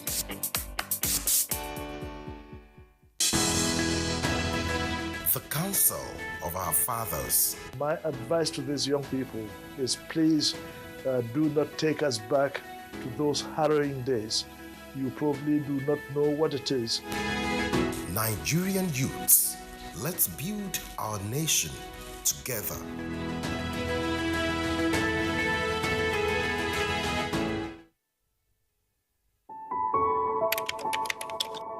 My name is Nancy Oyedia Orom. I'm AIT correspondent. I've been covering the Presidential Task Force on COVID-19 the last 1 year. I just took the jab, the Oxford AstraZeneca vaccine, and it was seamless. And I was opportune to take these vaccines with the SGF, the ministers. So I want to use this medium as a journalist for someone who has experienced COVID in the last 1 year. I want to implore media houses, broadcast industries. Let's join hands together to propagate the good information out there for people to believe in these vaccines. That's the only way we can have health immunity and also achieve the projection and target of Nigeria come 2022. Well, I must implore all Nigerians to go out there, register on the Primary Healthcare Development Agency website. These vaccines are free for all Nigerians. Go to the website, register. It is free for you and I.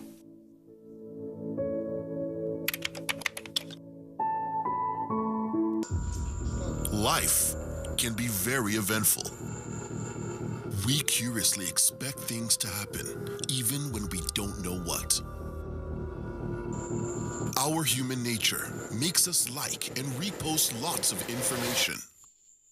Some are unverified, inciting anger and hate. Sometimes innocently, other times the urge to break it first. This, in most cases, has caused destruction in many nations.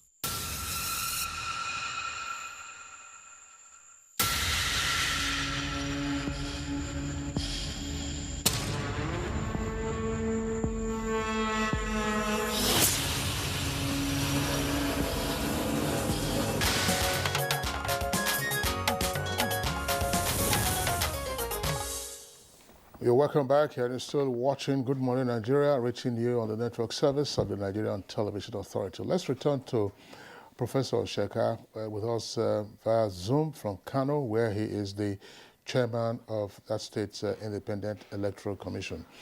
Professor Sheka, of course, there are a number of proposals right on the table, including, of course, greater advocacy by interest groups at the subnational level, by placing more scrutiny on that tier of government and the kind of elections that are conducted therein. There's also the proposal that's been made with regard to financial autonomy, making funding a first-line charge for the state independent electoral commissions. There's also another point that has been raised, and you also touched on that briefly earlier on, with regard to the appointment of not just the chairman, but also the commissioners who conduct the elections, that's to say the CX. Tell us something. What is the experience now? The governor, of course, has the power to appoint and then ratified by the State House of Assembly. Does the governor also have power unilaterally to dissolve a CIEC? That's to say that, say, look, now those of you who are there now, you are disbanded, everybody go home. Or if there is if your position is tenured, then, of course, removal will be dependent on concurrence by the State House of Assembly. How, therefore, do we strengthen the appointment and removal of members of the State Independent Electoral Commissions, including the chair? Well, actually, the appointments are actually made by the governor after submitting them to the State Assembly. And like you said, the tenure is 5 years. And, the SEC is not supposed to be dropped until the expiration of the 5 years. And there are cases where some were dissolved, and I think there are court cases. So the composition, partly like I concur with the most of the panelists have said, there should be expanded. I read the alarm that some of the members that are appointed doesn't have any experience about elections, but probably to settle some political kind of sort of maybe compensation also. They are just out there and they contribute nothing. But if it can be expanded to include some legal practitioners, of course, from chairmen, baristas, and then some media men as well as civil society organizations, some of them to participate in it. I think that will enhance the credibility of our elections. And I think the most important thing that we need to emphasize that even INEC was not even performing well before they got financial independence. This financial independence is very important. It's more or less like he who pays the piper, the president. If almost every time you're conducting election, you have to go to the government house almost every day, feeding and almost frustrating to get funded. Certainly, I don't think there will be anything credible there. But if, like as a recommending that the funds can come from first charge. The state electoral commission are not do not have to put anybody when conducting the election. I think that will help. And again, there is another major issue. I think when you do this constitutional review, there is need to harmonize the tenure. Some states, after election, the tenure is 3 years, some 2 years, and I think there is a state where the tenure is only 1 year. I think that is even a waste of resources. If it can be harmonized constitutionally, that once local government chairman are elected, they must stay 3 years or 2 years, or the case. I think that will be better. And of course, again, there is lack of training. Coupled with the fact that most of the people employed are not either relevant or even qualified, and then there is lack of training. I think with the exception of some few states, including Kano, we are sponsored to travel abroad for training, like Yobe and other states. Most of the states depend on International Foundation for Electoral System, IFES, and the European Center for Electoral Support. These are the institutions that are giving us regular training in Nigeria.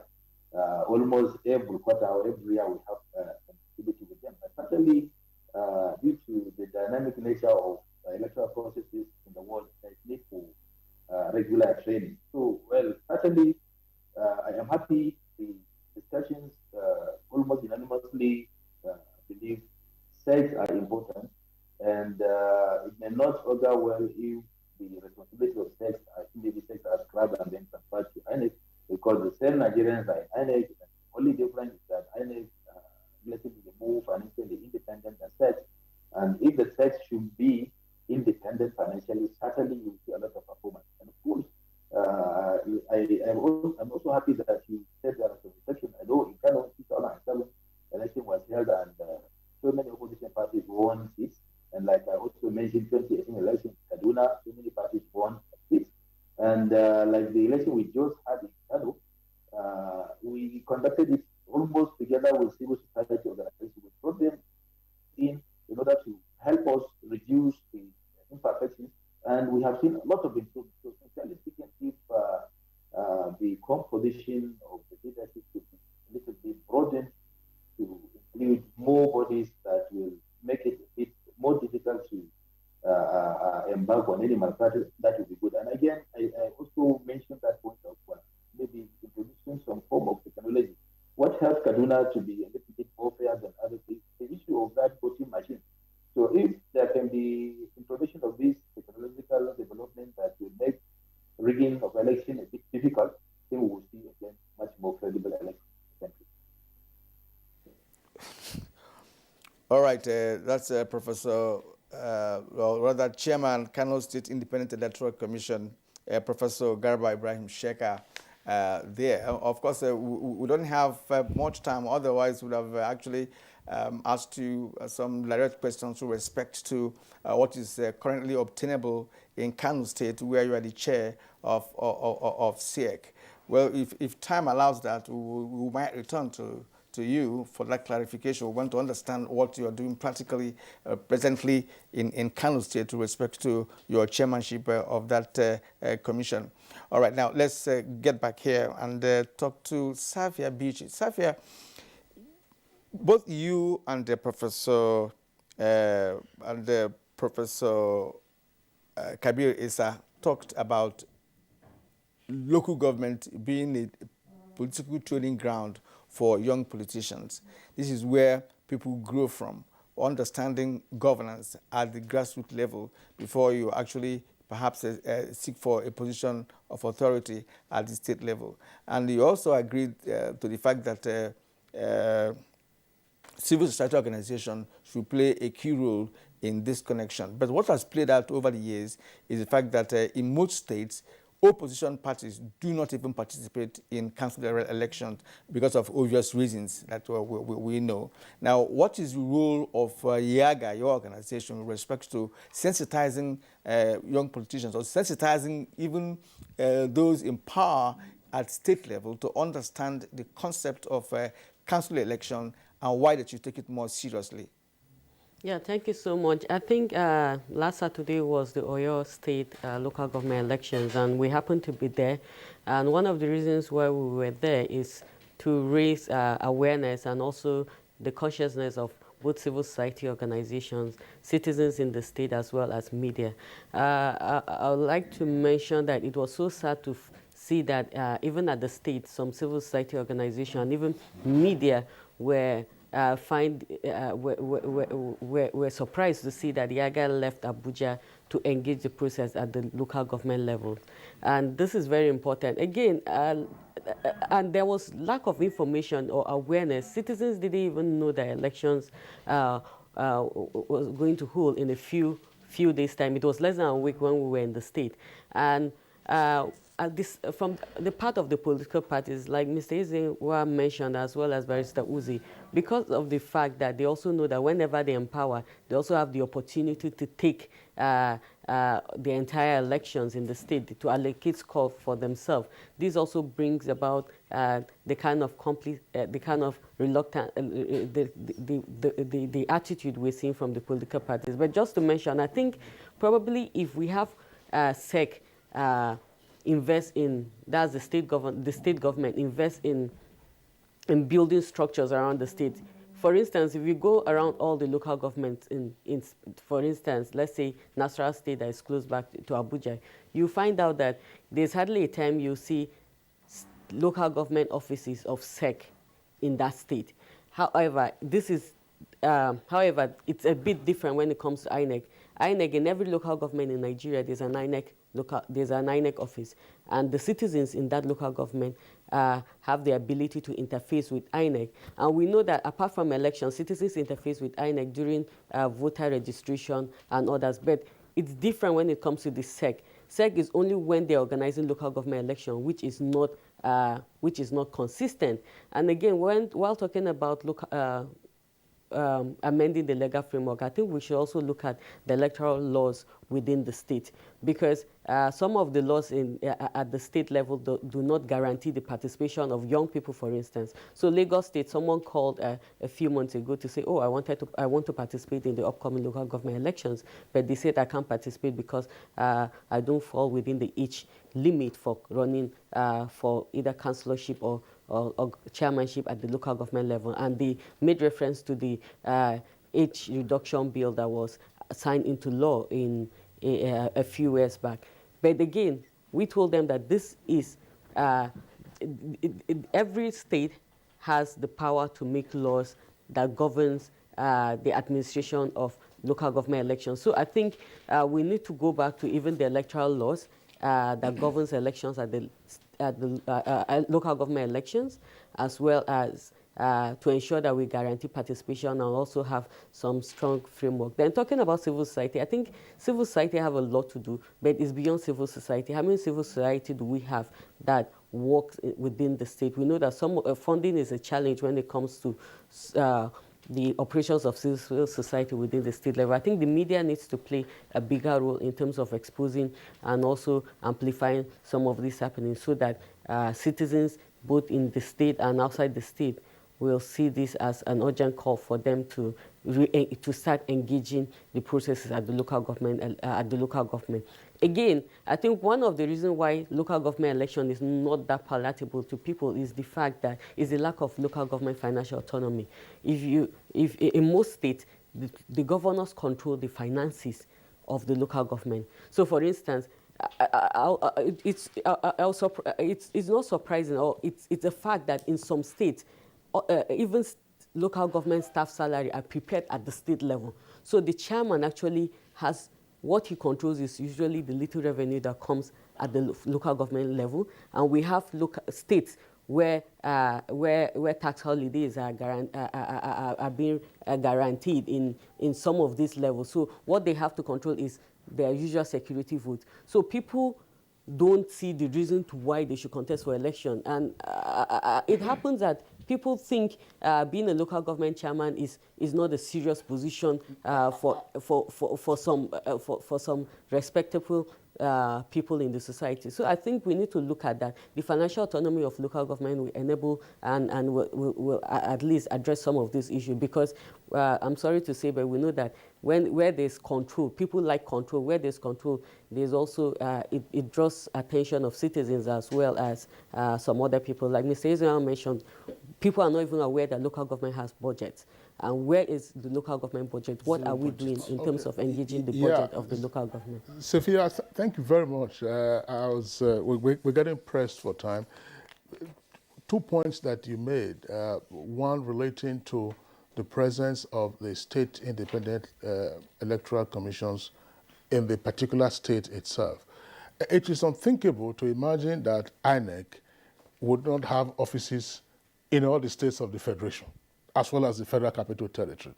I don't know what the situation is with regard to CX, whether CX have operational offices in all the local government areas of their state, or perhaps they are just in one little accommodation that is unkempt because they don't have funding to take care of it, and then when election time comes, everybody scrambles to recruit whoever you want to recruit. Ad hoc offices ad hoc, elections, absolutely. So does a state independent electoral commission have offices in the local governments of that state? So that, as you want to bring it very, very quickly before another point. The reality on the ground is that from everywhere we have traveled, where they are conducting council elections, people come from the state capital. There is no presence. But it has more to do with the challenge that I posed earlier. And I wanted to use this opportunity to talk about this thing about the local government being a training ground. It's also part of the problem. You have vice chancellors finishing as vice chancellors and they come to teach. There is no reason why a governor can't go and contest for what do you call it? There was a deputy governor somewhere some time ago. So why I'm saying that, why the point that I'm making is that, you see, this exclusionary tactics is unhelpful. Young people, if they want to contest for governorship, they should do so, and not quarantine them into one local government. Let me make a point here. As a political scientist, right? If you study local government, if you do have any lecture on local government, we have councillors, and you can't live in the city and be a councillor. Councillors live within the area. Chairman that lives in his local government. No, because today, in Nigerian context, they don't want to live there. Except it's an they don't want to live there. Government. They don't want to live there. But what is required because is that the local government chairman is coming. He will come on Thursday. He will come on Tuesday and leave on Thursday. That is because of the peculiarity of Nigerian situation. That's what we're talking about. That's why we have failed in terms of local government governance. Yes. What we're saying, why it is a training ground, is the fact that those who are amateurs, who are starting the political parties are the training grounds. The political parties, if they function as political parties, it is the real training ground. The AG, the NCNC used to have a school of ideology where they took their cadres to be trained. That is why you can have Bola Ige become the National Public Secretary of Action Group at 29. Okay, you know what? That's the problem. Yes, sir. Thanks. Kirian, just one point. Sophia, before I bring in Usazelzi, you were saying that people don't want to be chairman or so of a local government. How do you respond to this? Because there's one musician that sang one song, I don't know the name of the musician, says, I want to be something, chairman, I want to be chairman. Have you heard that song? Maybe so, I don't know. Say up chair, so I don't know whether is that what you're talking about. But Usazelzi, one point here. Again, in terms of the attitude that everyone talked about, political parties don't seem to realize that part of the fourth alteration to the Constitution is their survival through winning elections.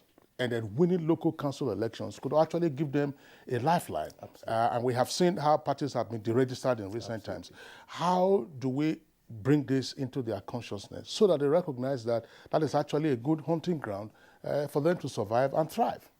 Well, as far as I'm aware, all the parties have legal advisors. They have all categories of staff who should be following these trends, they should be self-enlightened, quite honestly.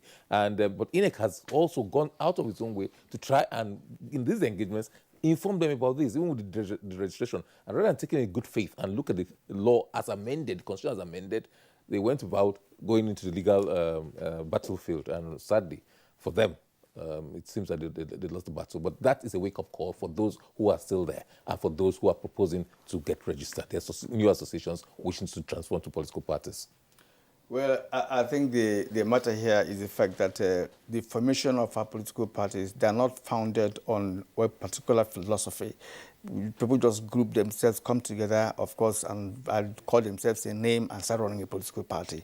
As far as the understanding of council governance is concerned globally, it is it's actually a foundation level of politics. Is a foundation level of politics, and until that is done in Nigeria, we'll still continue to, run political parties. We were running political parties, run elections. We were running elections in the country without really getting to maturing to a level where we can say, look, we have arrived politically. That's why we're still the nascent democracy after nearly 30 years of practicing governance.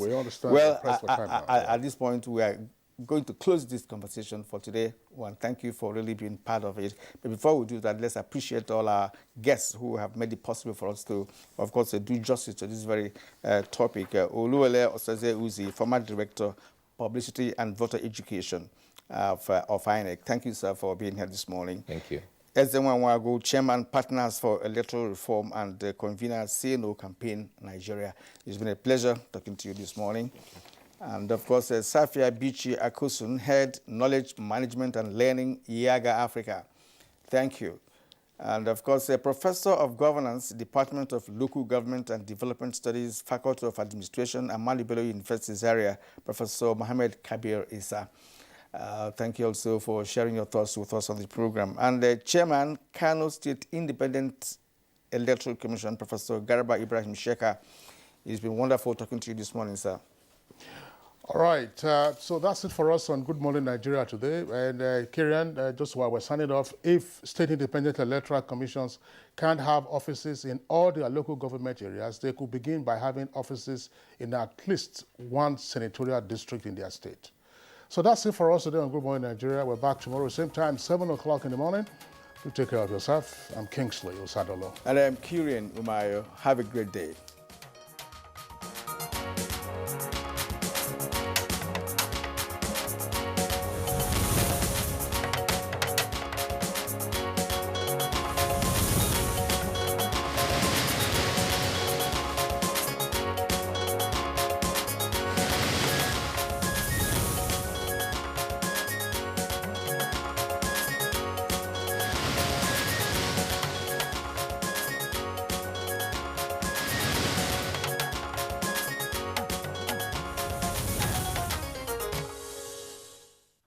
Great nation with vast and rich land. Our people are strong and united. Our founding fathers, Sir Ahmadu Bello, Sir Abubakar Tafawa Balewa, Chief Obafemi Awolowo, Dr. Nnamdi Azikiwe, and a host of others bequeathed us a united, peaceful and prosperous Nigeria. Let us honor them by living in peace with one another. Let us eschew violence, ethnic profiling, and religious bigotry. We must avoid hate speech and other forms of derogatory words against our fellow Nigerians. Let our differences in tribes, cultures, religions, or politics be the ingredients that make our unity palatable. Let us all join hands to fight our common enemies of insecurity, poverty, and unemployment. Nigeria is big enough for us all. Let's unite to make our country a great place for us all. This message is from Sir Ahmadu Bello Memorial Foundation in collaboration with Nigerian Television Authority, NTA.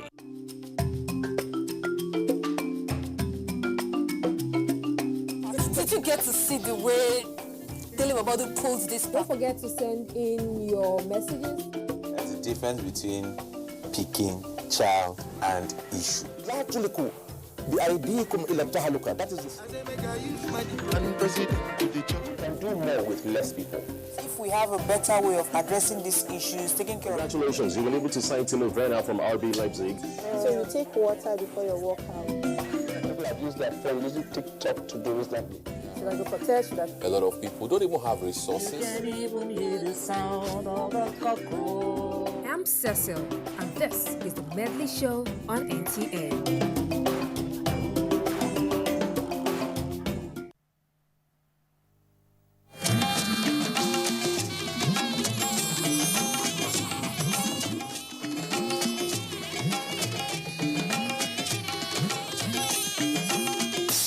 This is the network service of the NTA.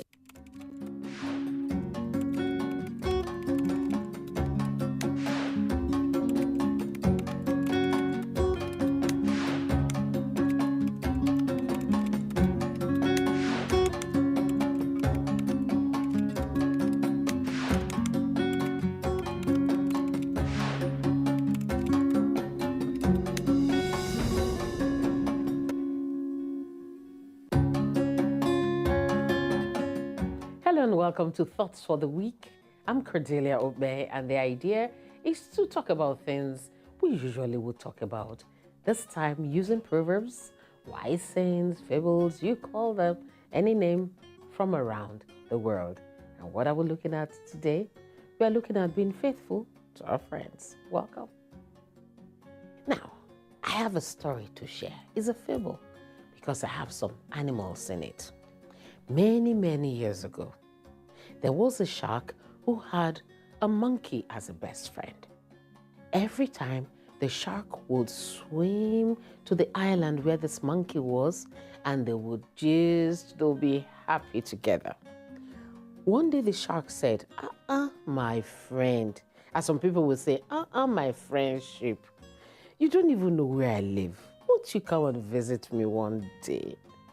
And the monkey said, okay, why not if not? So it hopped onto the back of the shark, and the shark swam fast and straight towards the middle of the sea. When he got to his own home, all his friends, relatives, and all that were very happy. And the monkey said, why are your family people this happy?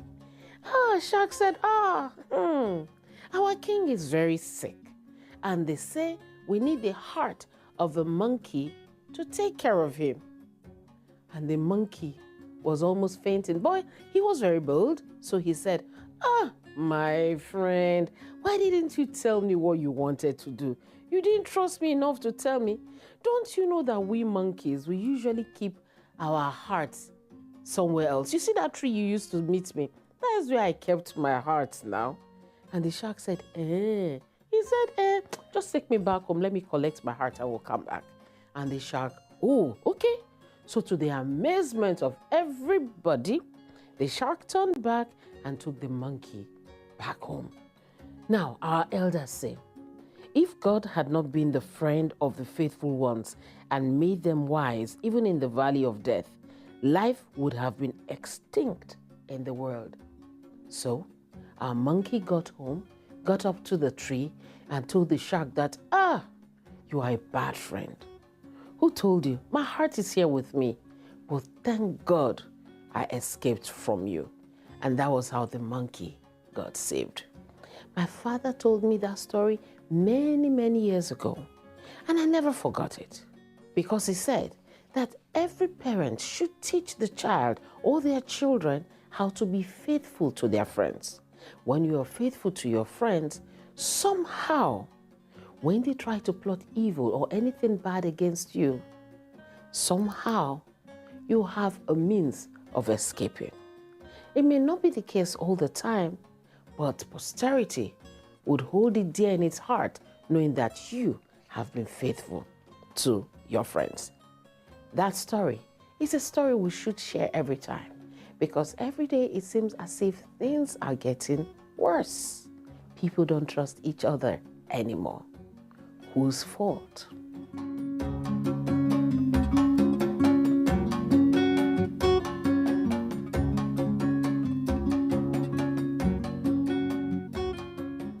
Now, for our thoughts for the week. Are you a good friend? Or are you a friend who is deliberately leading other friends into evil traps just because you want to make your own ends meet? Are you teaching your children to be faithful to their friends, but at the same time to be very, very wise? Think on these things. Till we'll meet again next time. Take care of yourselves, my friend. My name is Cordelia Obe. I'll see you next time. Bye-bye.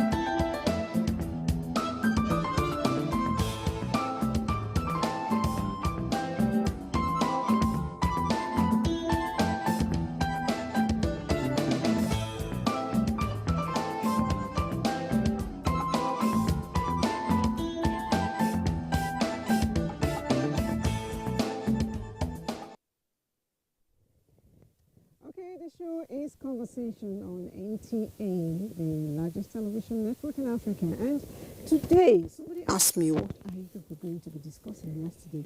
And I said, do you have any form of relationship? She said yes.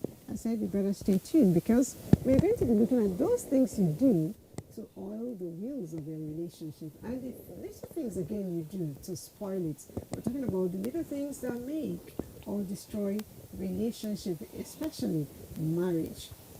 Now, it is one thing almost everyone look forward to having, but what does it take to put two people together without necessarily beating themselves and without necessarily going extra miles? Is that host for today. My name is Elizabeth Abai, and I have lovely ladies in the house. Hello everybody, my name is Deva Mom, and Liz, I'm digging your heart completely. I'm leaving this place today, Cha. I know that one for sure. Good morning everyone, my name is Chinelo Audrey of Webuna, and I'm happy to be here again. Thank you. It's nice to have you. I know later in the show we'll have Lola joining us, and we'll all be talking and doing the ladies thing. But for now, have you noticed that sometimes it's good to keep personal space, even in a relationship? So they say two becomes one, but at a point they still need to have a separate one. And if you notice that one, when they say two become one, when they write it, it's not just like this. It's usually one. So that means sometimes there's still a space. Let's get to find out this little thing and come back and do the talking for today.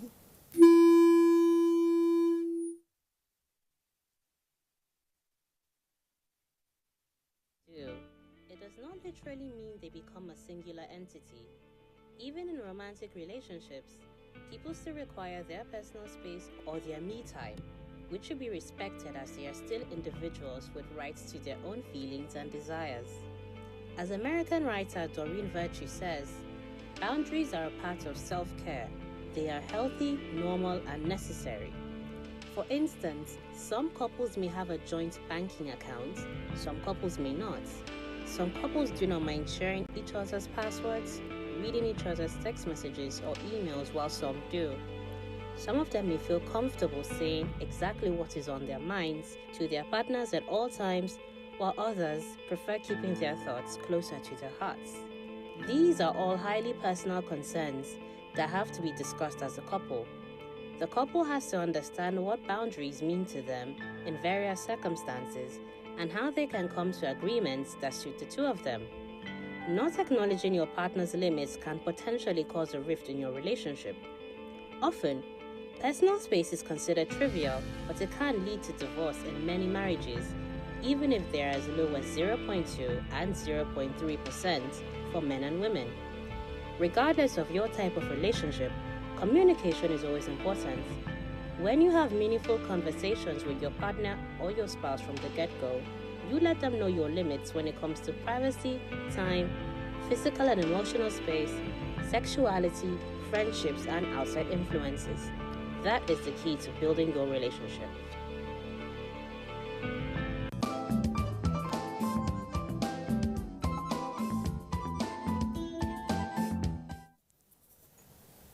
All right, it's conversation, and I said to the lady earlier, stay tuned and watch us, gossip to ourselves, but in a public forum. And and as usual, the men will get angry, but we'll all talk for both men and for women. We're just having a conversation behind the camera. And you mentioned that one thing that you don't like in the relationship is control freak. Yes, you said something about even though in marriage the principle is two become one, at least in Christian marriage, that two become one, that does not mean that you should be so inseparable that there's no personal space anymore. And for me, I do think that a certain level of freedom, whether for the man, whether for the wife, not the kind of freedom that you would have if you were not married, but a certain level of freedom that shows I trust my partner. I know that you're a mature adult. I know you have other interests. I know you have friends. I know you have family. I think the kind of freedom that takes these things into consideration is necessary to apply in relationships, especially marriage. So you're married to this person and you feel that because you are now married, the only place she should ever go to is the market or the hospital or school runs. She should have absolutely no social life. If she visits any friend on her way there, you've called 3 times. Before she sits down, 2 calls have come in. And by the time all these 5 calls come in, she's already on tenterhooks. She cannot relax and enjoy her friend or anything. So she's just thinking of how to leave. She's driving back. You've called like 7 times. And at the end of the day, the entire trip was ruined. Because, where have you gotten there? Have you, okay. Let me say hi to her. You are now forced to pass the phone to your friend. So at least now he knows for a fact that you're in your friend's house. Then 30 minutes later, okay, maybe you have left and gone to one man's place. So you call back, he forgot to ask Mary something. Are you serious? And I think anybody who is in that kind of relationship, we're in bondage. Is in hell. Is in hell, because even when you're not doing anything untoward, if you see that phone call, you just become very jittery. What should you say? When you are driving, if the phone rings, let's say it's in your bag, you're feeling guilty. You're still feeling guilty because sometimes maybe you have to clear and pack and then pick up the phone, and lo and behold, it's not that person that normally monitors you, it's the plumber. It's very annoying. And when it's him that called, you start thinking of ways to try and explain to him what you were doing that you didn't take his call. Exactly, because each missed call leads to a knockdown, drag-out fight. True. I called you 3 times and you didn't pick. It's exhausting. Like me, for instance, I'm a very careful driver. So a distance that might take somebody 25 minutes to cover might take me 40. I'm not about to try and overtake anybody unnecessarily. And so it's not a race. I take my time when I'm driving. I don't speed too much and so on and so forth. And then the worst part is if you do certain kind of jobs, like our own job. Exactly. My phones at the moment are on silent. And most times I will finish from here and I will never remember to power my phone until probably when you're charging it in the night. And then somebody now tells me, I've been calling 100 times, you didn't pick up. And sometimes when you're sleeping, you're turning your phone on silence too. In the morning, you're rushing out, you forget to return it. My phone is always on silent. My phone is on silent because if it's on silent, I will forget that phone. I'm telling the truth. My phone is always on silent, but because I'm very active on social media, I hardly miss a call. I am not a phone person. Yeah, my phone is most times on vibrate or silent. Because I am not a phone person. So I need that ringing to remind me that I need to pick a call. And sometimes actually the phone is ringing and maybe at that time I don't feel like talking or my ear is hurting and I will just call it over and say, can you send a text? I'm not a phone person, that's the truth. So it still boils down to understanding. Yes, it takes understanding. If you have a relationship, the person must understand you. Absolutely. But beyond the communication phone thing, what are the other things that actually ruin? Let's start from the ruin one, then we'll think about making it. And I know that Lola, can you just walk in? I know Lola has been behind and smiling. You can just go through the back of Chinelo and sit down. So you get to talk to us and tell us whether it was school run that kept you All right, so anyway, you're trying to make a contribution. Okay, so I feel one of the things that ruin relationships are, we say, disrespect. Yes. When you undermine your partner, irrespective of who it is, marriage, I wouldn't say I'm an authority because I'm not married, but relationships generally, with your colleague in the office, the security, the guard, the person you go to buy things from in the markets. I think everything has to do with respect. If you disrespect the person, there's usually a, what's the word now? A backup, a response to it. They say respect begets respect.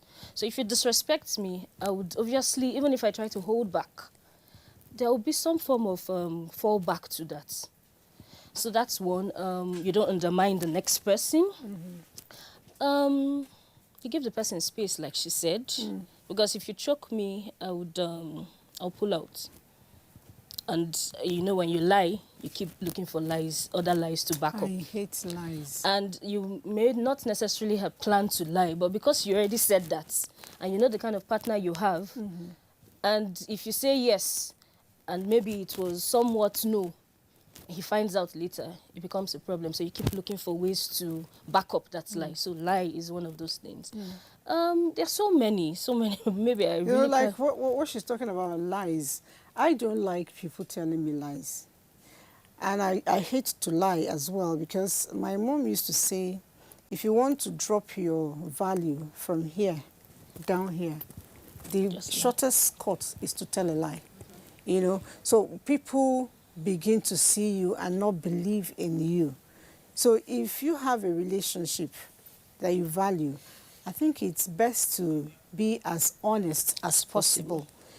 And if you're lying because you did something wrong, I don't like to lie. So the best thing to do is to be in the right side, on the right side of the law. So I was telling somebody I don't like to say sorry. The person said you're pompous. I said, What is simply in a position that will make me say sorry. So I always want to do the right things. I am not saying that I don't, violate once in a while. You're a human being. So when it happens, be the first to acknowledge you've done wrong and speak the truth and tell the sorry. Now, some people, will always do things that are not acceptable. And then they now say, okay, I'll just go there now and tell her, babe, sorry, she will agree. You do it the first time, you do it the second time, you're losing your self-respect in front of Elizabeth. At the end of the day, that relationship is packing up. That's true. Whether or not you like it, be it marital relationship, office, if you as much as, consistently lie, if I'm used to, talking to you when things are serious, I don't want to talk about anything with you anymore. And whatever you're telling me, I'll take you with a pinch of salt. And it brings up negative emotions. I always take it with a pinch of salt. What kept you? And when it comes to lies, the frightening thing is, okay, I know this will sound awkward, yeah, but there's no lie I hate worse than the one that insults my intelligence. Yes. You understand? If you're going to lie to me, at least tell an intelligent lie. Tell a lie that makes it look as if I have a brain and the capacity to analyze what you said. You understand? Okay. Let's say you were supposed to meet somewhere and you show up like 3 hours late. What happened? The minute I left the house, you cannot. Can you imagine? Somebody just dashed across the road. What made you come late so early? That's not even a white you. I've been here several times. Please spare me today. I'm not even going to go into it. So that I don't So you don't lie. So I doesn't lead to another thing. But this is such an interesting topic because it affects every woman. For those who are married, for those who are not married, I've been married like 14 years now. Yeah, and if I tell you that from the first day I started, if I knew what I was getting into, you won't go in. Never. I won't go into it. You're never quite prepared. No. It's just a different ball game. It's like opening a wrapped box. Please don't scare us. No. I'm not scaring you. It's a great experience. But like with everything in life, it has ups and downs. Yeah. It depends on what you put inside. Marriage is about commitment, trust, loyalty, everything put together. So it really depends on what you put inside. Exactly. And hoping and wishing that who you are in that relationship with also is ready to put in that amount of what you put inside. Exactly. Or even more. Or even more. I mean, if you can even get 50%, say thank God. Exactly. You know, if you can, at least both of you will meet at some point. At some point, and then the home can move on. Just a question: do you guys feel like being entitled in a relationship can ruin the relationship? Absolutely. Of course. Okay. Of course. When we say being entitled, can you split it a little bit more? Because Okay, we have some young people say listening. for example, some people have this notion that it's a man's job to do certain things. Because you're married, you should sit back at home and not do anything. Men now have this notion that, oh, okay, I married you, I paid your bride price, so you should stay home. If I say do this, you have to do this. Meanwhile, boy, before we got married, I was working, you didn't have a problem with that. But then when it comes to, okay, I need to get this, I need to buy this, I need to buy that, and then like, you have a salary. I keep wondering, so if you feel that you should do certain things, then I should be able to do certain things as well. That's the angle I'm coming from. Okay. Okay, fine. All of this should have been sorted out at the, during the course of the courtship. Sometimes people that talk about these things still change because that's not who they are. No, you must spell it out. There must be some things that you talk about before you go into it. You will still find a lot of surprises because you really can't know everything and the person cannot tell you everything. Because look at it, marriage is a process. I mean, if I was 20 or 30 something when I got married and say I'm 40 or 50 now, you don't expect me to behave the way I behaved when I was 20 something. I have evolved. I have changed. I have grown with time. So these are things that, especially the things that are very important to you, you want to sit back, look at what they are, talk with your partner, hear his views. Sometimes you don't even come out straight. Just see the way he's doing. You know what I mean? Is he someone that when he sees a woman working, going to work, or he sees a colleague of his and he talks down on the colleague? If he's someone that sees a woman and sees she's a lesser being, obviously, if you enter into the house, you are going to be a lesser being. You understand? So that these are things that you must, especially the things that are of importance to you, you must talk about it before you enter. It's better to go in with some knowledge than no knowledge. Okay. I think the chances of going into marriage with no knowledge is usually like maybe in pre-arranged marriages, in arranged marriages, but usually in circumstances where you've dated, you have an opportunity to, at least have an idea. I'll say have an idea because you don't really know somebody until you're married and living with them from one day to the next, to the next, to the next. Okay, so how about those relationships that they pretend, one or the other partner keeps pretending? How do you? I'm coming there. That's why I said you have an idea of who the person is, because dating doesn't really prepare you for marriage. Not really. You just have a better idea of who the person is compared to somebody who entered an arranged marriage. That's just the slight difference. Marriage comes with a whole set of scenarios that will never present themselves in the dating game at all. So it gives you an idea, but then some people change after marriage because of the new circumstance they found themselves in. Like I just said, dating and marriage are two different things. When marriage gone happens, some people now change in a bit to try and accommodate the new things they are seeing. So it may not be that the person came into the marriage with the mindset of, I've been pretending, now I'm going to show my real self. People try to accommodate this new thing that they've entered, and they're seeing things like you're dealing with in-laws, you're dealing with bills that you never thought would be. So when children start coming in? A lot of things start coming in that never ever happened when you were dating. And that's when you get to know who your partner actually is. So sometimes it's not about pretense. It's about this person is trying to cope with something new.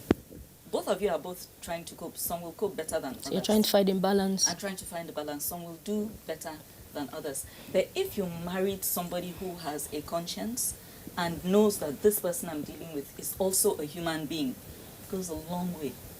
Because like you have this point where there are some men, I recall a friend of mine who got into an arranged marriage, and you know, she had already passed 35, you know, you start getting a bit desperate. So she got married to this person, and the very first time I visited her, I thought she would be, you know, very effusive and excited. Well, it was just a few months into the marriage, and she was like, what did I get myself into? It wasn't as if the guy was necessarily a bad person, but this was the kind of person who would be sitting, and to make matters worse, their age mates, you know.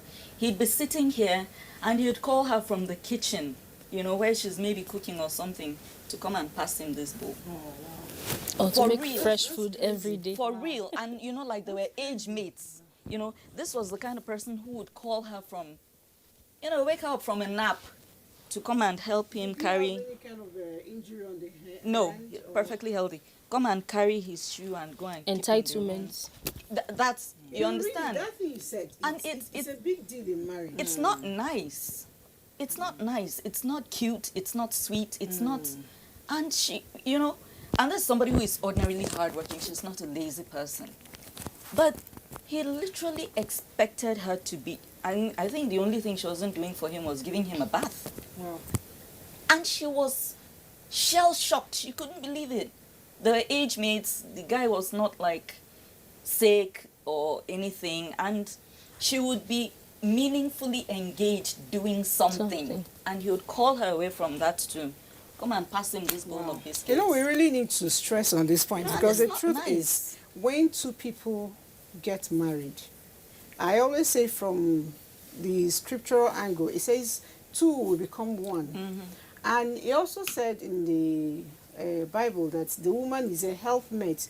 That means he's a help. He's not the person to carry the whole job. You know, so if a woman is going to pursue economic, you know, gains, which is a daily job, and the man is doing the same, back to the house, the man should not come back and cross TV and watch Manchester and what Manchester and all that. That's not loving her. Manchester. Manchester. So the man should, woman you, they should be able to also help out with the house chores. You know, if there are things, probably if everybody knows what's the other person can do better than the other person. If it's to, you know, stay with the children, to manage kids are not easy. Not at all. You know, if it's to sit down with the children, do homework while the woman is cooking, please do it. You must compromise. You know, really. There has to be something. But then again, this thing comes when people, like you said, did not get the nitty-gritty right. In marriages, it's compatibility. Yes, true. I tell people, you quarrel with your sister, you quarrel with your brother, your siblings. It's the same blood running through your veins. So what makes you think you won't quarrel with your husband? A total stranger. You know, you tell me my husband goes to the loo and he doesn't flush very well. In your house, did your younger brother, elder brother not leave stuff for you to flush? Did you kill him? Did you disown him? So those are little things that for me is irrelevant. You know, you make the habit. Or if there's another room with the toilet in that same place, that one he didn't clean up. Leave it for him so he will continue to enjoy the mess. Oh, well, you know that won't happen. As the woman of the house, you eventually go and clean up the toilet. If you're lucky enough to be married to somebody who has such poor hygiene. It falls on you. And the thing is, there's no rule that I won't pick up after my brother in that way. No. I'm not going to flush the toilet for you. You understand? But this one now is my home. I'm the woman of the house. There's a certain way I want my household to be. Like I, for instance, now, like all the toilets that are not, you know, like in other people's rooms, the guest toilets and everything, I inspect those toilets daily. I don't want embarrassment. And I wash them with my own hands. If I'm busy, I ask somebody else to do it, but I inspect it later. Oh, yes. You will never enter any of my guest toilets and find pee, never mind the other version of it. No. I take charge of that myself. So when it's your own matrimonial home, it's an entirely different ballgame. So for men who are cruel enough to leave that kind of mess, and you know, it's not as if you're adding any other value in terms of tidying up the house. If you're lucky, maybe you marry the kind of man who picks up the bills. He's good at picking up the bills. But let's face it, many of our men come from homes where they were not expected to do anything domestic, and they bring that with them into their marriage. Now, the level to which you bring it, some men will say, my wife will not have a house help. that same man will want to eat a fresh meal every time he sits down to eat. That same man is producing babies. Maybe in the last 6 years, they have 4 kids. And his wife is also working. These are also the same kind of men who don't even know where the security switch is in the house. That's how bad it is. That's how nothing they offer in terms of helping around the house. But the wife says, I need a maid. You refuse. Why? Your mother didn't have any maid. She raised you by herself. Okay, fine. Once in a while, maybe this lady is under the weather or she's tired. She comes in tired. You cannot say, my wife, you look exhausted. Don't bother with any evening food, blah, blah, blah. Come, hop into the car. I have 1,000 naira here. Let's go to a restaurant and eat out together so that your wife can feel like a human being. No, you will go to work, come back 4:30. She's going to close at 6. You will starve yourself till she comes back at 6. And this is you that wants to eat fresh food from scratch. So it's not as if she can just even bring something out of the freezer and microwave it and give it to you. You feel disrespected. And you are not willing to. There should be compromise. If you know that you want to do all those kinds. I know people who give their wives up to 2 housemaids. 3. Nanny is there with 2 housemaids, laundryman, driver. If you want that kind of lifestyle, provide your wife a good support system so that everybody can be happy. But you want that kind of lifestyle. You don't want your wife to have any house help in the house. You yourself, you're not willing to do any kind of helping in the house. And then you begin to feel very upset that she doesn't smile when you walk into the house. When you walk into the house, she sees a problem coming. You understand? So I don't get it, especially the ones that are adamant that you cannot have a house help. I don't know what that means. So in such situations, how do you, as a person, help out? How do you make him change? Yeah, I don't know. I would like to ask the women that are in that kind of situation because that's not my reality. Really? I mean, the only way you can make him change is by being calm. Because if you are confrontational, the thing with men... It doesn't work. It won't work. In fact, you see, if you used to do one before, then he will add another one to it just because you are confrontational. There are a lot of things as women that we can actually gain by being calm, by relaxing, where they help me. But you see, some of us, I mean, you talked about the men. We know that, I mean, a lot of Nigerian men don't want to do much. You know, but the truth about it is that it depends also sometimes on the way the women handle them. Yes, generally, it's not whether or not we like it. God created the men first. Yeah. I'm not trying to boost their ego. They are the head. But I always say we are the neck, and it's the neck that tells the head where to go. Exactly. You know, and if you use, as a neck, if you use force to turn your head, you have issues with your neck and head alignment. So a woman is supposed to be subtle. A woman is supposed to be soft. And if you also observe, when the air conditioner and the fan rotates and blows hard, but it's not as chilling as the AC, you know, the other one. So that's I always look at women as the air conditioner.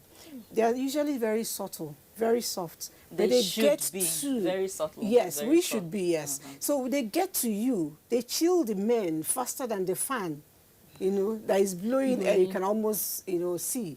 It can get to. So if we women learn how to use our softwares to penetrate the hardwares, which is the men, we'll get things done better, faster. But should it be a one-way traffic? And let me explain.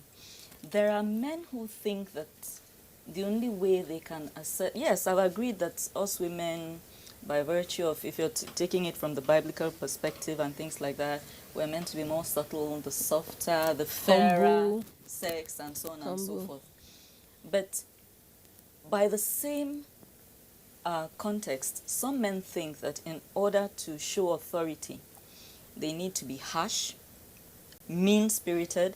In fact, some go as far as regularly beating their wives up for absolutely nothing. That's a no-no for me. I came home to a cold meal. I came home and the food was not yet ready. Very basic things that could simply be, I'm really hungry, or how come the meal is not ready? Oh, sorry, we ran out of gas, and there's always an explanation. I couldn't close early, and so on and so forth. So that's what she's saying. Are we saying that you should be calm in that situation still? You could still get through to him when you are calm. Yes, you could still get to a certain extent. I have a friend. Let me tell you something. I have a friend who walked out of her marriage because of one such instance. I don't know, maybe she served a meal, the man was not, it wasn't what he wanted to eat that day or something, and right in front of people he picked it and emptied it on her head. Was it food I've heard remaining in of the stories pot? like that. I don't know about that. If but it's remaining in the pot, I'll told get me. the one in the pot and empty your own head. What is that? So I'm saying that it's not as if by default women are trying to be mean and nasty, but there's a way that somebody keeps pushing you that. Again, I'm sorry, I'm not talking, to say that I have a perfect marriage, because I don't. In fact, the first few years was, what? Do you understand? But over time, I have calmed down, and I've learned to realize that I actually get more done, and I get him to do even more things when I'm calm, when I don't even see you. Do you understand? Mm-hmm. But a lot of us women, you know what I mean? You know how we are, we're possessive, we want our way all the time. You know what I mean?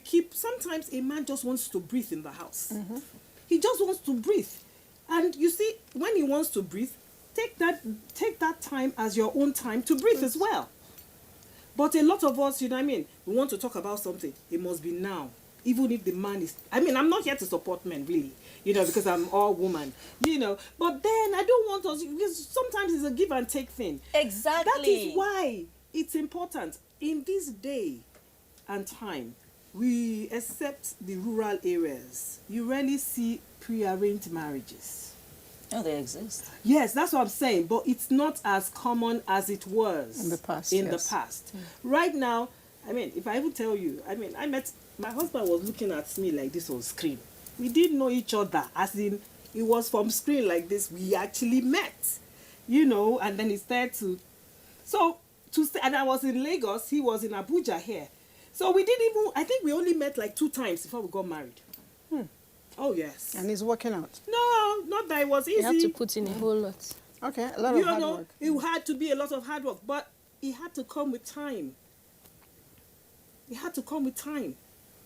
Okay, so the other thing again, we're talking about little things that make or mar marriages. Devon, we mentioned something that got me thinking. You said you dress up, not understand it. Because the truth is, men like their ego massaged. Yes. They want to know they're the best thing that happened to you. A woman takes her time and dress up. You're looking all pretty. And then your guy is in the house, probably you're dressing up, he's not even seeing the color of your powder. How does that make you feel? Well, of course, okay. That one is something that it's one of those small things that makes a difference. And we're talking about small things, right? It feels good. It's just a feel-good thing. You want to... Because, okay, when you're single, you keep hearing single ladies say, oh, they're dressing for themselves, and they're not dressing. Me, right now, when I look good, if my husband is in the house and I look good, the first person I'm trying to look good for is him. So when he doesn't notice it, it's not a yay moment for me. I don't like it when he doesn't notice it. I go the extra mile to look good for him. I want him to notice that I put in some effort, whether with my hair, maybe a new outfit or something. But I also realized that he has a very hectic and stressful schedule. So even when he doesn't do it, I excuse it because of that. I try not to let it rankle me. But it's something that I wish you would do more often, for instance. But apart from that, it could also be something as basic as, genuine praise. Genuine praise. For instance, I don't even belong to the school of thought that the man should come home and do domestic stuff. For my own situation, for instance, I have people who help me around in the house, and then my husband has a very stressful schedule. I don't want him to touch anything when he comes home, for real. I want him to shut down and relax and rest. However, it would be nice, for instance, if in such a situation, or any other situation, once in a while, the man is, my wife, you do so much around the house. I'm so happy when I walk into the house and the house is clean, and there's a hot meal ready. I don't even know how you do these things. God bless you. See these children. See how these children are looking. They're so healthy. They're so relaxed. Once I'm not in the house, as long as you are there, I know that everything is going to go well, you know, and that makes me feel good. It makes me feel relaxed where I am. You understand? It will make you feel like you'll be walking on cloud 9. You know, you'll be looking for more things to do in the house. So I, for one, when I'm all dressed up or have a new hairdo or something, and he doesn't notice, I will pass you by and I'll tap you. Did you notice that? And then he'll be forced to say sometimes I do that. I, for one, I'm not even going to dress up for you. I'm dressing up for me. Yeah, no, me I dress up. No, that's the truth. No. I'm going to take it the way it is because I know that for me to even dress up, I look good. So I don't need you to validate me. Because once you see me, you already expect that my wife will look good. You know, so it comes to self-worth. True, but it comes to self-worth. I'm not saying that, you know, on the day you do a new hairstyle, okay, fine, you did a new hairstyle, good. You notice, fine. You don't notice, my hair looks good anyway. I know. Yeah, that's why we differ for him, because when he has a new haircut, you should notice that he had a new haircut. Yes, oh, definitely. Even my children when will he notice. shaves, my children you should notice that I would notice as well. But you see, when we make it, if you don't notice, I am hurt. No, that's not where we're coming from. Okay, so let's take it away from relationships. Let's talk of colleagues. If you walk into the office and you're looking all well, nice, and all, it doesn't take anything from, oh, you really look nice. You see, to boost the morale of the person. Yes. Now, let me give you guys... Okay. Sure. No, let me... There's this instance, there was this place where I was working, and there was this colleague of mine who was a bit on the heavy side. And because, you know, in some offices, there's this kind of camaraderie where you tend to know a little bit of what's going on in people's private lives. And we noticed that she was eating smaller portions and everything. In the office, we now noticed that she was working on her weight. And within a month or two, we could see, the difference. And I recall one of our colleagues in the office that time, big hunk of a handsome man, by the way. But married man, Christian, he wasn't the type that would, get weird or anything. But he noticed that he was like, you look... I mean, you were not looking bad before, but I can really see that your weight loss thing is working. You look so nice and everything. Your husband must be so happy with it. And she now bitterly said, did he even notice? It's never... And we didn't say anything, but it spoke volumes. Like, evidently, she was hoping he would notice. And here we are in the office. He just didn't voice it out. So that's what we're talking. You should notice. You should say it. It's not necessarily for validation. But voice it out. Because, I mean... Look at it. I see her once in a while. That's Elizabeth. And I would expect her not to look good. No. I mean, any day I see her, I expect, before I even see her, that she looks good. And I'm sure even when she's leaving her house, she doesn't expect anyone because she already knows I look good. Yeah, but don't forget that all fingers are not equal. We are all different. We are diverse. So that's why knowing your partner matters. Yes. Instead of going to marriage, a lot of us need to self-realize. You need to know who you are and what you do. What works for you? What is my worth? What is my worth? What is my worth? What are the things I like? So that when I'm still going to get married, some of those things that are important to me, I can sit down with my husband and talk about it. Yes. We're still talking about the small things. Yes. Now, the fact that I don't get the feedback of, oh, you look good today, it's not going to ruin my day. But hearing it makes me feel good. That's the point I'm making here. It's only an issue if, because he didn't say it, it's a major issue, there's going to be a quarrel, there's going to be a fight. No, that's not what I'm saying. But what I'm saying is that for me, hearing that makes me feel good. It makes me feel like, you noticed. And I want you to notice, because for me, one of the reasons I try to look good is for him, because I'm mostly stuck in the house right now. And I don't look good every day. You understand? So when I do look good, I want to know that he noticed. To be heard. Otherwise, you're going to see more of me in the night dress and the wrapper across the chest thing, because and then it helps you improve that as well. It's not just the physical looking good. If you make extra efforts to put a feather, on your cap, like one school certificate, one training, one thing or the other. Recently, I tried to do a bit of crafts, and when I flaunt it, it go like, wow, this will go a long way to, bring in income. Exactly. And it wants to see which one we're able to do today, what did you do yesterday, and stuff like that. So that will motivate you to do more. It motivates you to do more. You may have started off as a hobby or just a while away time. Before you know it, he gradually nudges you to where you become a household name with whatever you're able to produce. And I know that a lot of people are writing in, but let's quickly take a break. When we come back, we'll be responding to all your messages, at least almost all.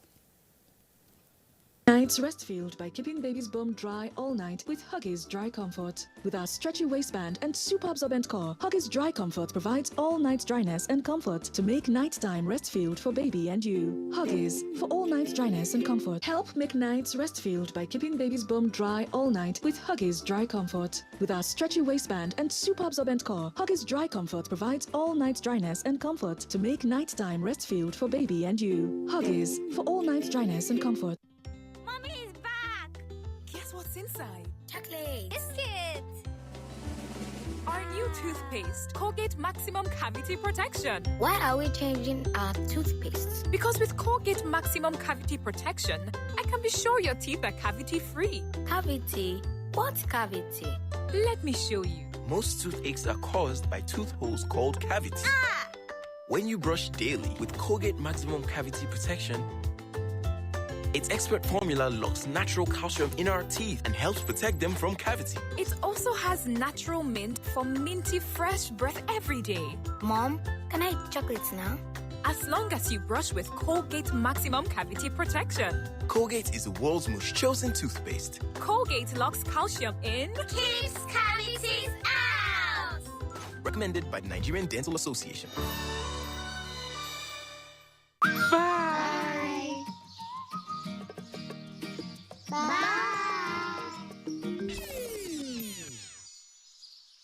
Don't worry, dear. I'll take care of it.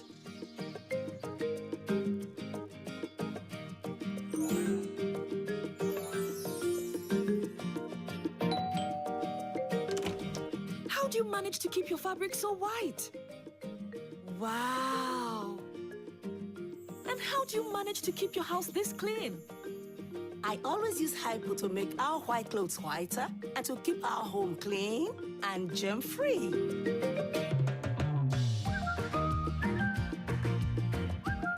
Make your white fabrics whiter and your home free of illness causing viruses and germs with the disinfecting power of Hypo Bleach.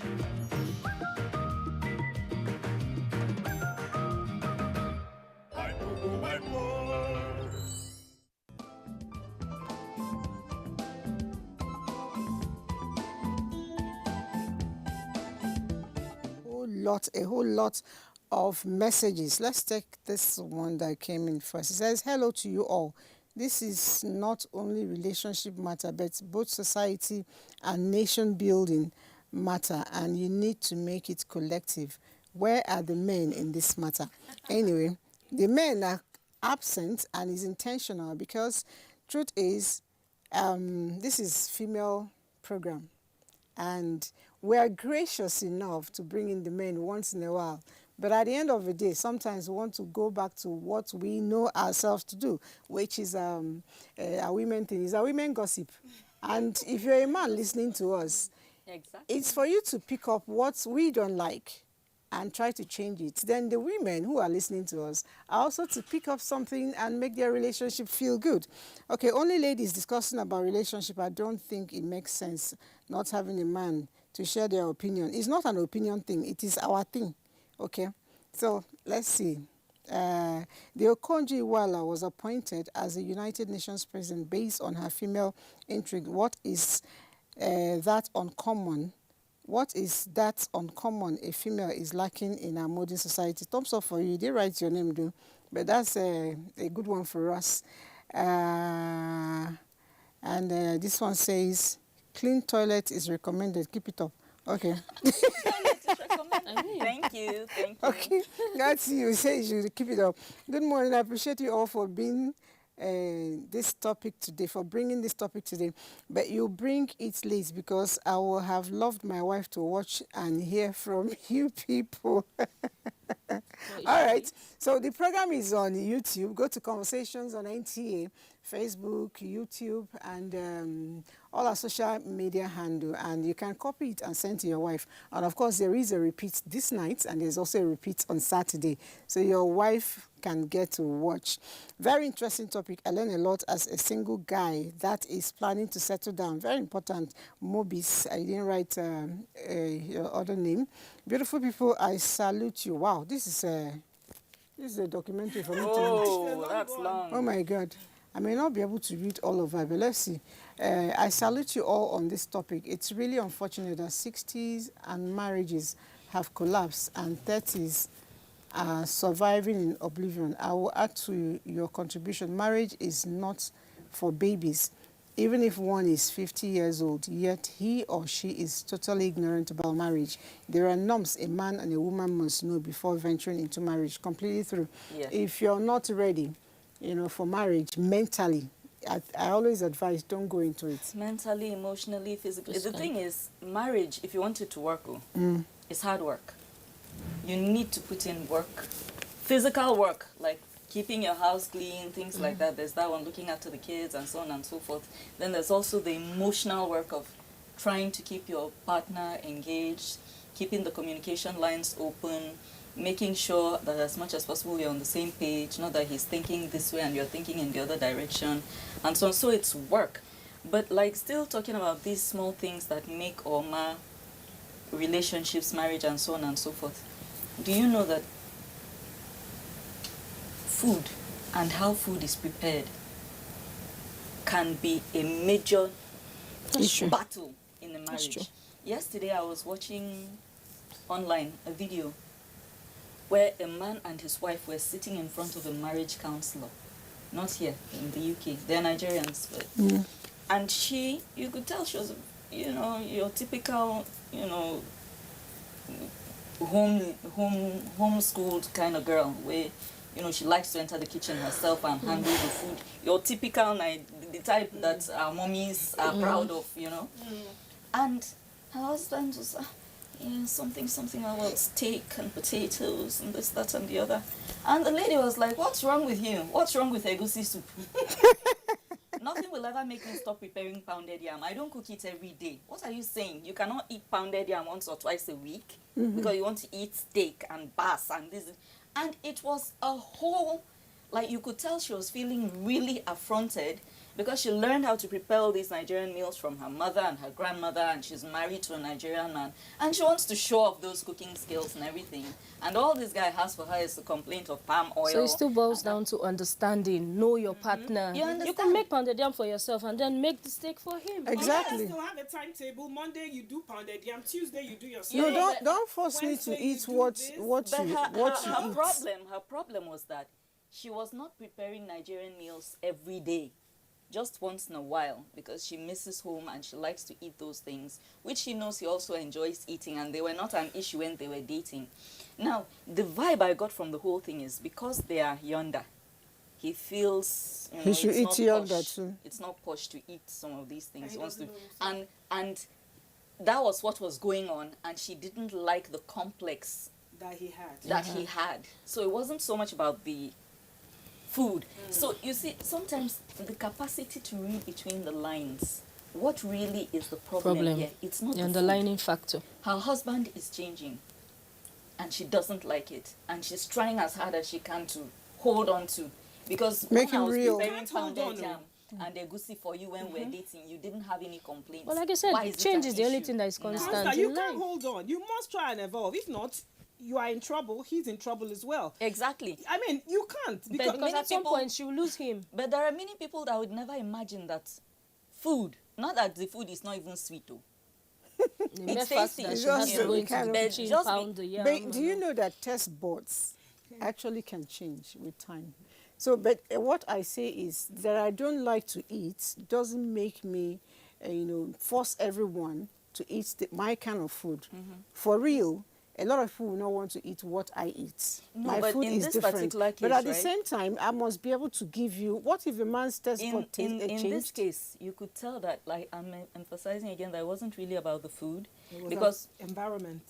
The environment, in the middle of talking about all these things, he also talked about how she's always playing all these risky and all these stupid debans and all. Can you So imagine from it? there you could tell that he's distancing himself. He's distancing himself from the Nigerian culture. And she doesn't like it because maybe she's this kind of people who want to wear a buba. Okay, so since she sensed this, what would you advise her? Compromise though. It still goes You down understand? to it. But I'm just change saying along with him. I'm just saying that A little bit. No. You don't compromise to the point of changing completely for When another I say person. you change along with him, like I said, you make your own meal and then make his. It will be stressful Play for your you song to do two and things do this at the same time. That's Exactly. the honest truth. Because if you have kids involved, to do two things, I mean, I would just rather have a timetable. I satisfy you on this day. Or we have a dialogue. Satisfy me on this day. And then you sit down and then you you know decide, what I mean? okay, we'll do Life this really your is way give and today. take. We'll do So this. you see, most of the time, these so-called small things are just symptoms of something bigger. Yes. Yeah, I agree. You are bickering over the brand of bottled water. I agree. You know, you prefer Swan water. Why did I go and buy Eva? And then it becomes a matter. Usually there's an underlying thing that's manifesting itself in these so-called small issues. But then, did you think to think of this? It's possible that the pounded yam she was making, or let's say the egusi soup, had changed, like she said, the taste board. The ingredients, you're obviously buying it in the UK. It's not the same as buying it in... They've always been in the UK, though. True, for but then, time. you know, the process of transporting it there, it changes. It's not as fresh as it ought to be. But he wasn't complaining about the taste. He was complaining about calories, and he was also knocking down Nigerian music. What does Nigerian music have to do with food? All right, so let's move on from the food part. Yeah. Generally, a relationship, marriage or whatever it is, for two people to coexist, whether in workplace or at home. But let's still go back to the home front. It's a question of understanding, compatibility, and being able to, you know, a shift for the other person. My place, they say, the space that can take two people that are at peace usually is not much. If I don't like you and you want to squeeze in here, I'll remind you there is COVID restriction. But if I like you, I say, I see that COVID, who will kill? You know, that kind of a thing. So because I like you. So in marriages, we should know that. And I generally think that ability to compliment, to appreciate, it has a way. For a woman, I'm not saying we are lesser beings, but if you mind the way you talk to the man, you can gain more. Even when people are listening to you. I recall one man who came to our house. My husband would talk in a very loud voice, and I would talk in a low voice, and he would say, Madam, I never hear you, but I only hear your husband. I say, is it? Yes. I say, is it your talk? Is it your marriage? Leave me alone.